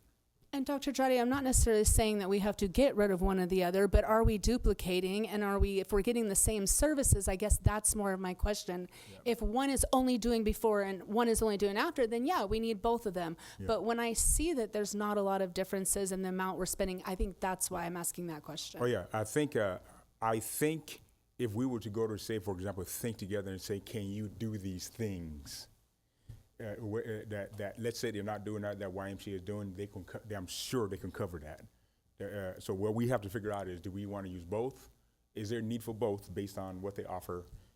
Is there a cost savings if we need to go to one and just really do that analysis? So we'll provide that. Thank you. Any other questions, comments? Nope. Thank you so much. Thank you. Okay. So I believe that was the end of the presentations, Dr. Girardi? Yes. Sorry, may I use point of privilege, please? Yes. Thank you, sorry. Okay, we move on to major action. The next item is 10.1, second reading of Board Policy 5121, grades evaluation of student achievement. Yeah. Staff, do we have any information on this item? Yes. At the last regular meeting, you deliberated on the Board Policy 5121 as a first reading. I'll now turn it over to Mrs. Carter to bring the policy forward for a second reading before we ask for a vote. So the second reading you have is at a replacement page, and it includes the unexcused absence, which was stricken. And the other thing that you asked for last time was information on the supplemental resource, the civil rights letter, giving some guidance on providing disability on report cards versus transcripts. And that was provided in the Friday memo.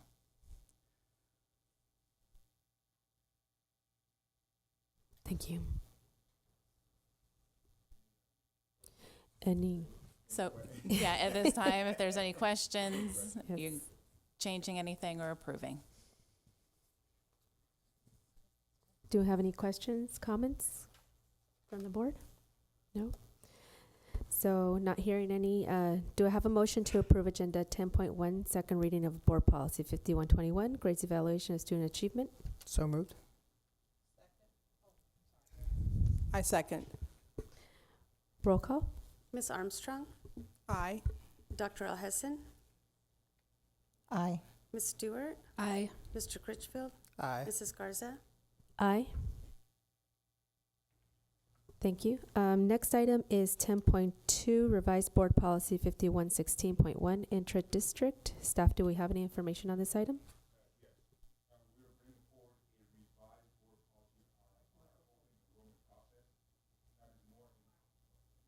Sorry. We are bringing forward a revised board policy on our open enrollment process that is more in line with our current practice and philosophy. I'd like to turn it over to Mrs. Holjean to introduce a recommended change to BP 5116.1 before we ask for a vote. Note that this is a first reading, but we are asking you to approve this in the first reading just because of the practices that we are currently engaged in. We just needed to be aligned with the board policy. Yes, so as Dr. Girardi said, we are asking the board to waive the first reading and approve the revised board policy. As the change is simply to include, if you look at the policy there, during reorganization as described in our permit. So our past practice was that home students at any time during the school year could bump an intra student, and an intra student is a student that's on a permit within the district. They're students from the district but have just asked to go to another school, and or inter students outside the district at any time in the year. So for example, if it was March and a grade level, a new student enrolled into the neighborhood and that grade level was at capacity, we would move that student that was on an intra or an inter permit to another school that had space. So with this, we are saying that the change would only take place during the reorganization period to keep the consistency so that the students can continue in their classes. And so the permit language says approval is subject to space availability in the district and may not be at the site requested. Enrollment status may change until the third week of school. Permit students may be reassigned during the first 3 weeks of school due to the impacted enrollment at the site. So what we are saying is that during that reorganization is when we can move kids. But again, if a student moves into the neighborhood in, let's say, December, March, that student that's there on an inter permit is not going to lose their space, but instead we would give that student that's enrolling a space at another school that has availability, and we would provide transportation. So it's just a very minor change, and so that's clear and goes along with our permit. Let me just add this one little nugget to it. We're not saying that they will always be at the other school. We're just saying to if they're moving in March, to finish where the space is, and then we would look at the situation again back in the summertime when we reorg again. Correct, and if space was to open up at their home school, we would call them back if space was to open. But what we're saying is we're not going to move a student when they've already got acclimated and have been in that classroom all year long to open up that space. Board members, any questions, comments? Dr.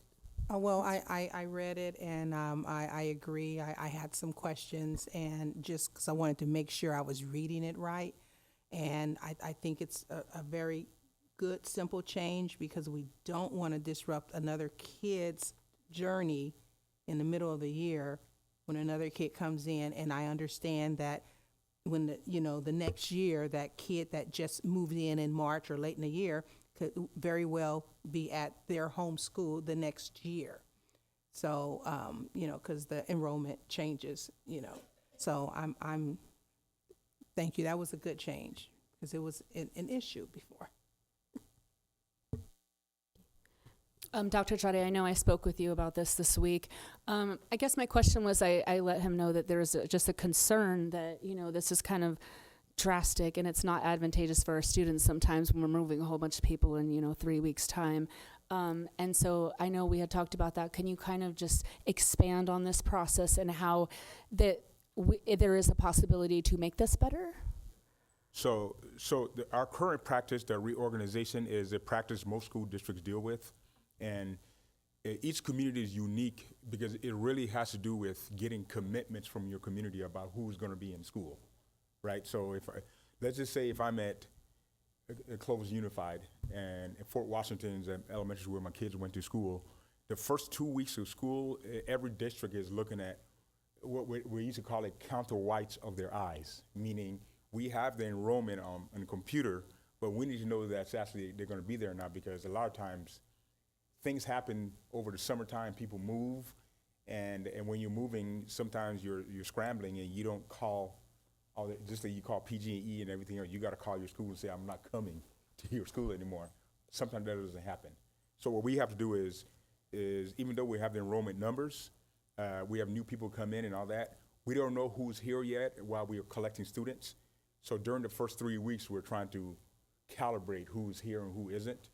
So the way to make it better is really, it has to do with clear communication with the parents, different things about try to get as much as possible, get commitments early on to get people to come. So that's something I'm going to really study this time around, look at our practices. I think I needed to experience it I've heard I've heard about it, but I need to experience it, and I'm getting a dose of information. We're already coming up with some concepts of how we can possibly improve on it. That reorg concept always exists. There's no way around that because human nature, we don't know who's moving when. But can we get confidence? Can we somehow get confirmation early on, maybe where we work during the summertime? So like I said, I'm an experiencer right now and see how I'm sure we'll get yelled at and things like that, and we'll take notes and try to fix it for next time around. Thank you. Yeah. Board Secretary, would the record reflect, please, that Dr. Hassan has left the building? 9:00 p.m. Thank you. Board Member Critchfield? Thank you, Madam President. How many times in the past year would this policy have helped us, or how many times has this happened in the past year of us disrupting a student's education for a... All I know is I was, as soon as I got here, I think there's 2 cases this spring. It was on my desk that I need to move something, and I just said, nah, we can't do that. Okay. I know I didn't, it's one of those things, there's no way I could kick somebody out to be in the whole year, But is this something that happens? it happens?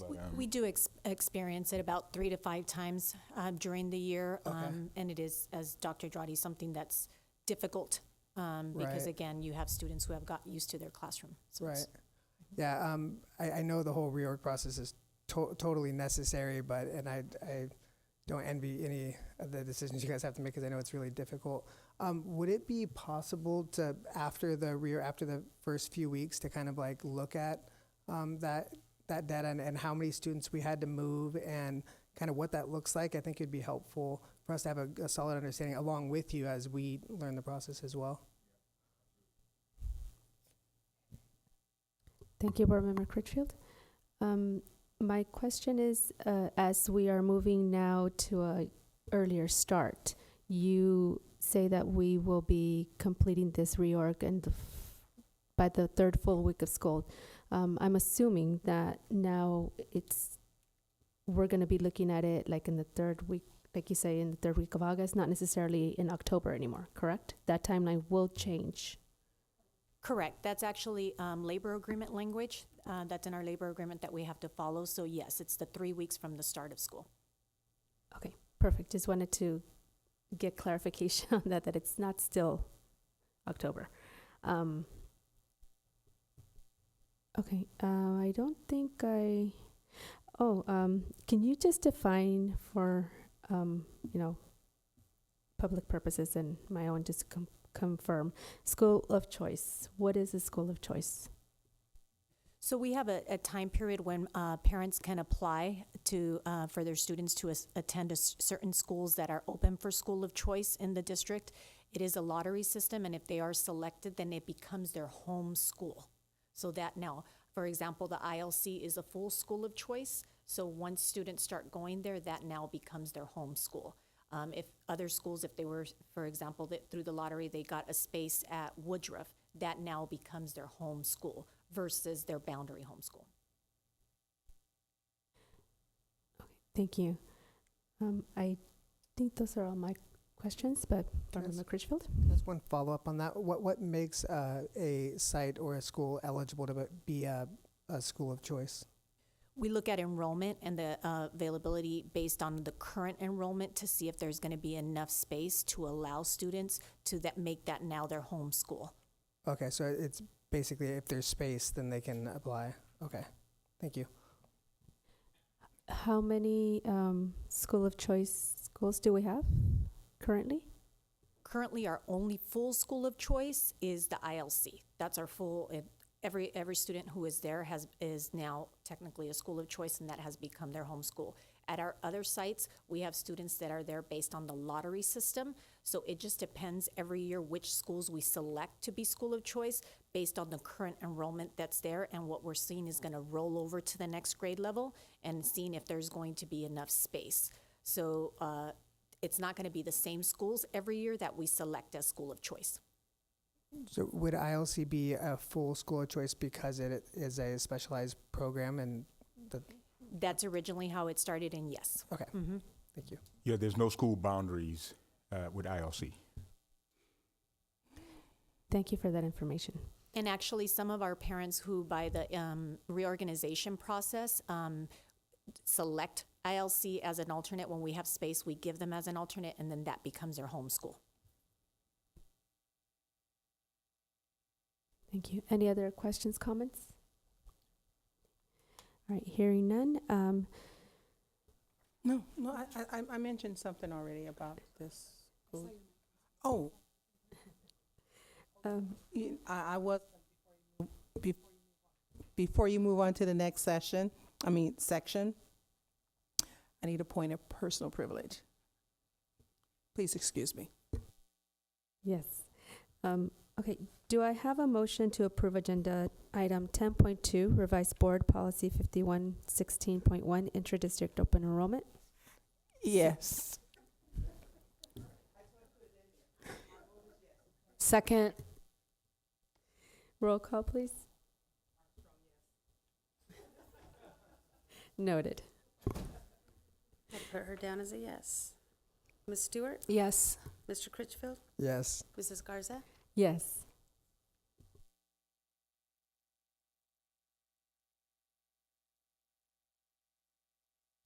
Moving on to consent agenda, do we have any members of the board with request to withhold any agenda items this evening? Yes, I'd like to withhold item number 11.11, purchase orders for approval.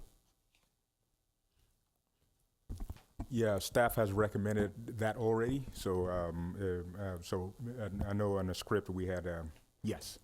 We're gonna do that, and I'll explain the rationale in a little bit. Okay.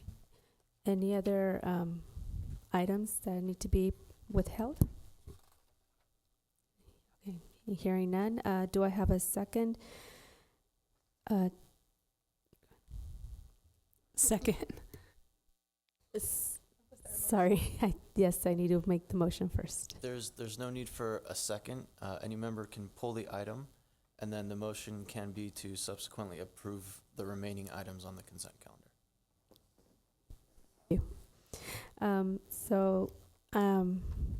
Do I have a motion to approve the consent agenda, withholding item 11.11, purchase orders for approval? So moved. Second. Thank you. Roll call? Ms. Stewart? Aye. Mr. Critchfield? Aye. Mrs. Garza? Aye. Going to the first item, the only item. So item 11.11, purchase orders for approval. Staff, do we have any information on this item? Yes. The reason why we're doing this is because PO numbers P2304058 and P2304060. I've asked the staff, the board, and the staff to pull that for now. I need to do further analysis on the requisition for it to make better sense. So we're going to move it to the next meeting, but we'll explain next time around what happened there. And just for clarification purposes, or clarity, PO numbers P23, yeah. yes, they both involve what organization? Eric Botham Associates. Thank you. So I believe, do I have did you have any questions, Board Member Critchfield? No. Thank you. Board Member Stewart? Good? No, sorry. Thank you. All right. So roll call, please. Or, sorry. Need a motion. So there would need to be a motion to approve the item with the exclusion of the two items that were listed. Those items would need to be listed in the motion as well. So if you have the numbers in front of you, great. If not, they can be provided by staff. But the point being, the motion has to exclude those two items or table them for action at the next meeting. We're tabling it, so. Next meeting. I'd like to move to approve the purchase orders excluding P2304058 and P2304060 for separate consideration at the next meeting. Second. Roll call? Ms. Armstrong, Abstain. Ms. Stewart, Aye. Mr. Critchfield, Aye. Mrs. Garza. Aye.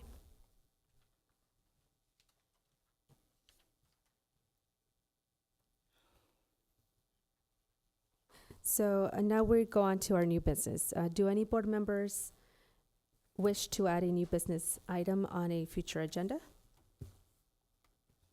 I believe Mrs. Dr. Sue L. Helson was going to add something, but you know, as a result, but she had to leave. So I'm sure we'll do it next time around. Thank you.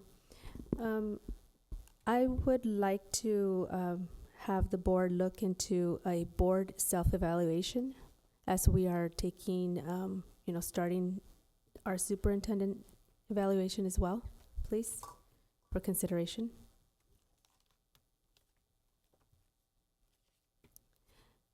And also no, I'll wait. Thank you. Anyone else? Just for clarification, you want us to bring the board self-evaluation, which is a 360 evaluation, for discussion at a later meeting? Yes, for discussion for a later meeting.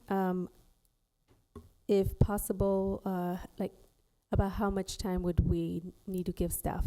Maybe the next board meeting or? I would say about 3 meetings from now. I think there are some other meetings we want to try to have together with the superintendent's evaluation.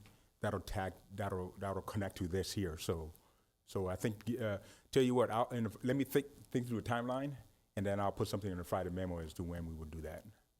I need to kind of get my thoughts together on how the whole thing's going to go. Okay, so perhaps the soonest would be in about a month and a half. So, all right, thank you. We will at least have an update in a month and a half on how we're doing on the 360 evaluation of the boards for the board self-evaluation itself.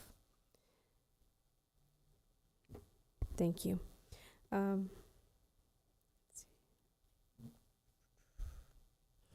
So I know that the policy has not been yet put in place, but generally that would basically come in as a motion, and there would be a second, and there would be a vote that basically puts it on the future agenda.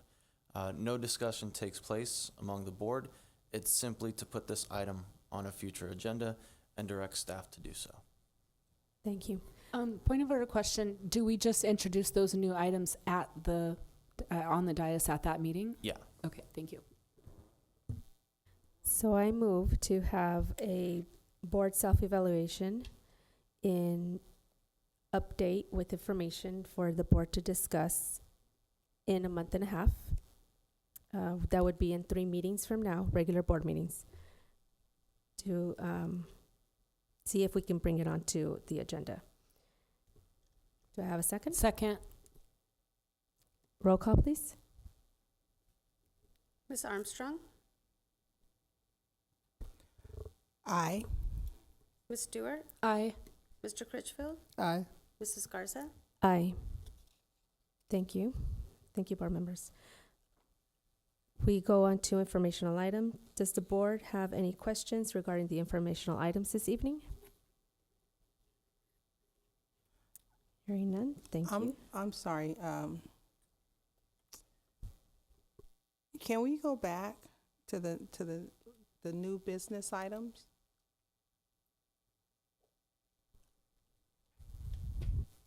I know you were moving on. I just didn't speak fast enough because I was thinking, like, what's really happening here. So can I? Just a quick question. Is it a discussion on the item or a question procedurally? I'm not going to ask anything about that because it's a new business item just being asked to put on. Yeah. So I'm not going to touch that. Okay. Until we have a discussion. Okay. And she already stated we should be getting information so that we can study it before we come back anyway, right? Yeah, so the For them to motion bring was to bring it back in about a month and a half Yeah. for discussion. And within that month and a half, we'll have information, and then we'll discuss it then. Yeah, and that's going to Yeah. be staff providing that information. So yeah, this is something different. Okay. Okay, so I don't want to pass this opportunity. So I want to bring on the agenda, considering our facilities. I'd like to consider bringing on another law firm who specializes in facilities. I just don't want to waste what our colleagues have done in the past. Board member Brad Critchfield and Dr. Sue Elhassan. And I tried to do this before, but it didn't happen. I tried to amend the motion. So can we put on the agenda to consider Orbach and Huff, just so that we can have them in our cache in case we may need them for facilities purposes? We'll make a motion for that then, for us Yeah. to do that, and then once you make the motion, I think we just go through the same process. Yeah, yes, so that we can revisit that. Just to have them in our pocket. Board Member Armstrong, would you please state that in a motion? Mhm. Could we, can I, will we, I make a motion that we bring to the board consideration to obtain Orbach and Huff law firm in our repertoire. Can I have a second? So, point of clarification on that, are you requesting an RFP? No, we already did the RFP. Okay. Board member Brad Critchfield and board member Sue Elhassan, they interviewed a slew of law firms. Right, so the issue with that being, in order to bring back another law firm, there would have to be another RFP process that's gone through. So you'd basically have to make a motion to bring forth an RFP to bring on legal counsel for whatever specific item you'd like them to represent you in, whether it be facilities or anything else. But that would have to go through another RFP process since the last one was concluded with the decision made as to the new general counsel. So when was the whole process concluded? I because we brought them on like one at a time. So again, Dr. Drotti? So this is, I think Mrs. Armstrong wanted us to consider bringing on another, the third legal counsel, the one we interviewed. So we interviewed several different law firms. We selected AMLO as a general counsel, and then we also approved AALR to help us with special education as well. So we have those two firms at hand. I think Mrs. Armstrong wants to bring on a third one because we have them there already. Is it that we have to go through another RP, or is this a matter of bringing something on consent? If they approve so, bringing them back on consent to say let's include them as a part of that. so the request can be made, and you can direct staff to basically find the best modality to be able to bring on an additional firm, whether it's through an RFP, whether it's through empowering the superintendent to sign the law firm as a representative for that specific thing. So in your motion, you can direct staff to basically bring this item back, whether it's for discussion or action, but ultimately they can advise on what the best method of bringing on that law firm would be. Because at this time, the reality is, it's not clear as to what their purpose is. And so again, since there was an RFP conducted and it was specifically for the position of general counsel, it would require actual, basically looking into as to whether they can be brought on that manner. So. Okay, okay. It wasn't okay. It wasn't my maybe I just forgot or really didn't understand it was only for general counsel, even though I know we got general counsel. But I wanted to take advantage of the work that they did and saying, hey, let's retain as many of these law firms as we possibly could, just in case. And my one thing for this other law firm is that they're known for their facilities involvement. So I didn't realize it was just for general counsel. So that's why I wanted to bring it up. The motion can be, as as legal counsel just stated right now, you can make a motion for us to bring another legal counsel. So if you want to name Orbeck Huff and all that, I can. We'll note it down. If you guys approve, you guys give us direction. We'll look into it. I need to talk to legal, I guess, to find out, do we need an RFP, or can you just empower me to bring on a new legal counsel as a part of the district? Other districts, we've done that. We've always, we've hired people without have to go through an RFP or anything like that. But that's up to you guys if you guys want a different one. But that's why we have new business, so that way you guys can deliberate on some of these things, because I know some of you have interests in adding certain things to the agenda. It's hard for me to detect whether you guys are in agreement or not. So this allows for you guys to then decide, okay, do we want that? Because right now, at this point or never, I wouldn't even know where to go. Point of order, isn't the new business just for us to get it on the agenda? Like, we're talking all about this. Isn't it just that she wants to put it on the agenda and we just agree whether we're going to talk about it or not? Yes, that was the point I But was you're trying to saying clarify. we can't do that because it's out of order. Yeah, I was trying to clarify the process by which you do it, because the motion is the important part. So a motion would be in order to direct staff to bring forth information on bringing on this additional offer. I withdraw my motion. Any other new business? No. Hearing none, we're going to move into the informational items. Does the board have any questions regarding the informational items this evening? Thank you. So we move on to board communications. It's time for board communications. Board Member Armstrong?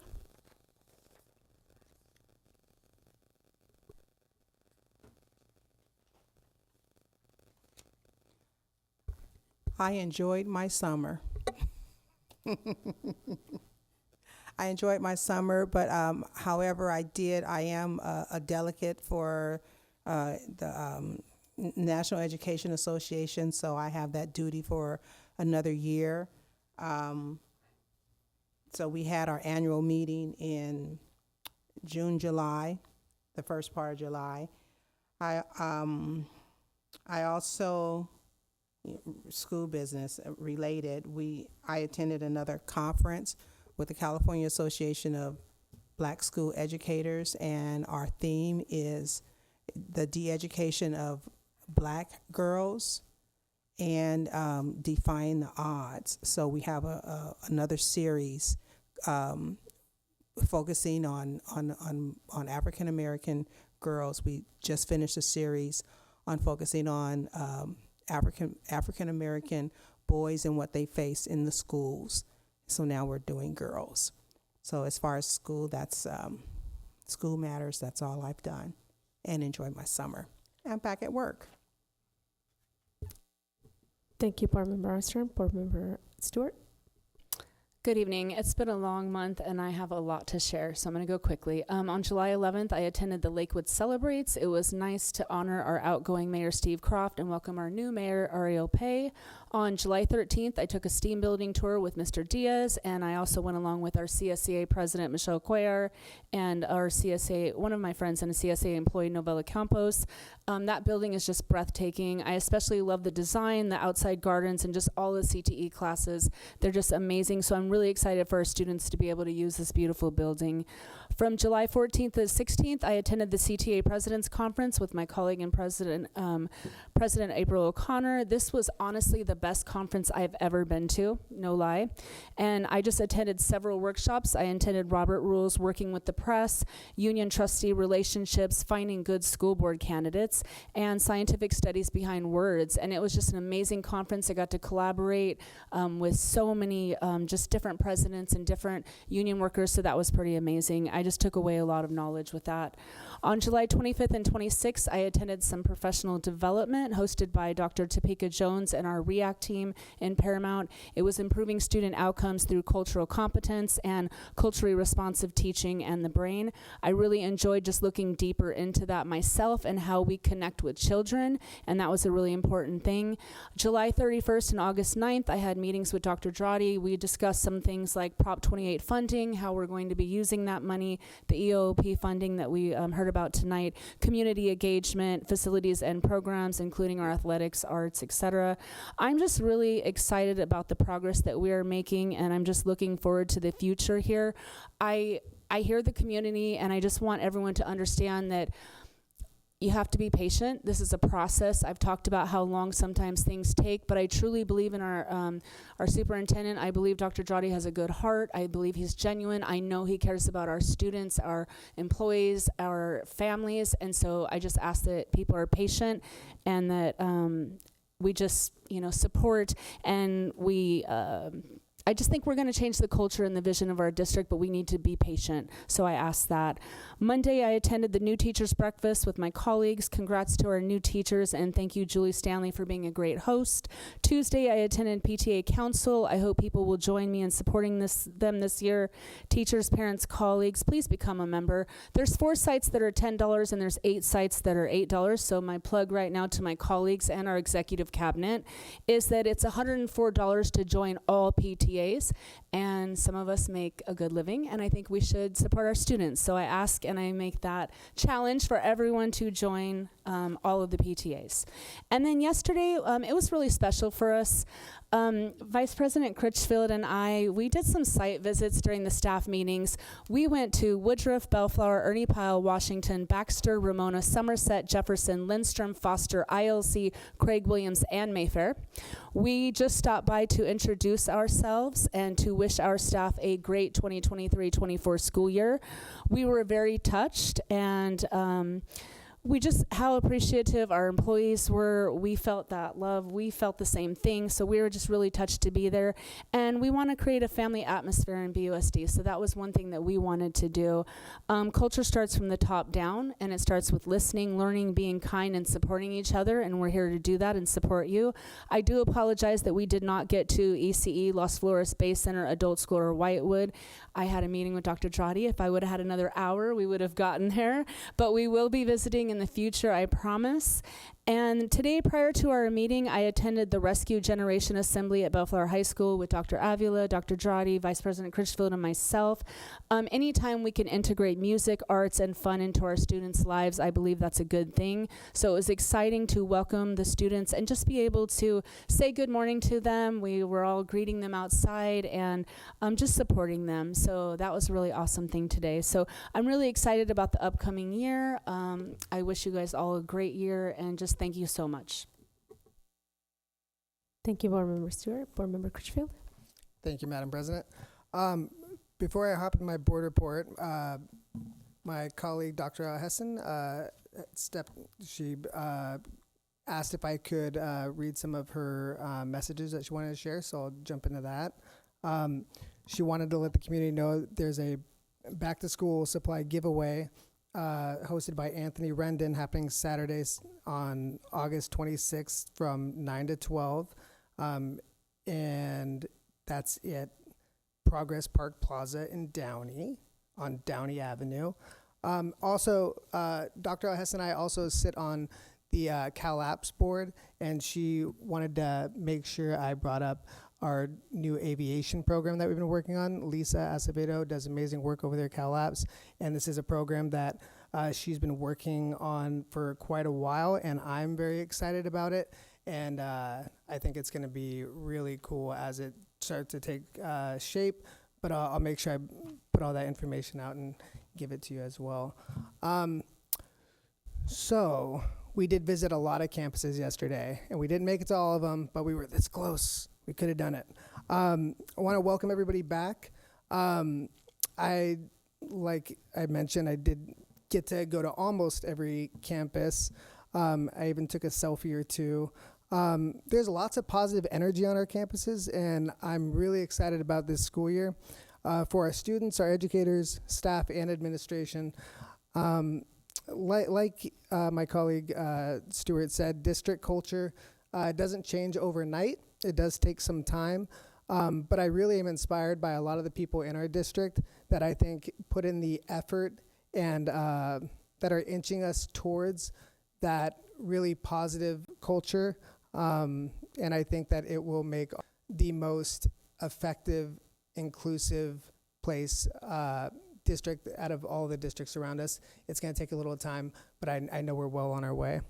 I had a very busy summer, and I think I share a lot about that on social media, so I won't bore you with everything, but the reorganization meeting for Lakewood, we welcomed our newest Lakewood Mayor, R.A. Pei, and Vice Mayor Todd Rogers. I'd like to congratulate them and also thank Mayor Pei for attending our BUSD teachers breakfast that we held here. Also, thank you Bellflower Mayor Sunny Santinez and Councilman Victor Sanchez for attending as well. I think the collaboration between city partners is really important. As we build those relationships and strengthen them, I think it only empowers our district and creates more opportunity for our students. And I think our role here on the dais, which one are we doing? Whichever one you want. I think it's really important that we build those relationships and keep them strong to create those opportunities for our kiddos. This morning, like so many of our BUSD parents, saw my kids off to their first day of school and took that moment to reflect on how fast they're growing up. First day of school is special for many reasons, but for parents, I think it really can be difficult sometimes.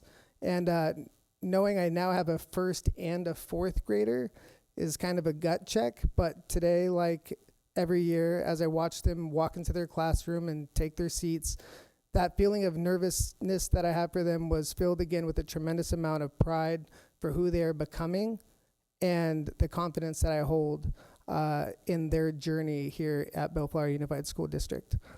I'll end by saying I'm not blind to the challenges that lay ahead for our district, but those challenges, I believe, are no match for the resolve I see throughout our district. I firmly believe that BUSD's best days are yet to come, and I'm excited to be on this team and honored to serve the community the best way that I can. Congratulations, everybody, on a brand new year, and I hope we have a tremendous year full of successes for all of our kiddos. Thank you. Thank you, Board Member Critchfield. I also attended all those events, but I did not accompany my fellow board members on the visits. So I'm putting you on notice. I will be seeing you next week. So I also was able to attend the Lindstrom TK orientation. Wonderful energy Ms. Robinson has, to convince everybody, to join her on her path.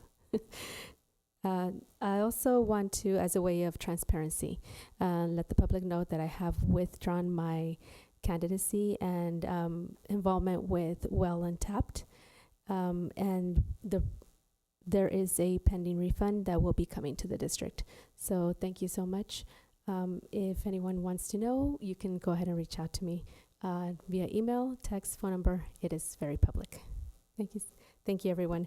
And without further ado, if there is no objection, this meeting is adjourned at 9:33 until the special board meeting to be held on Thursday, August 24th, 2023.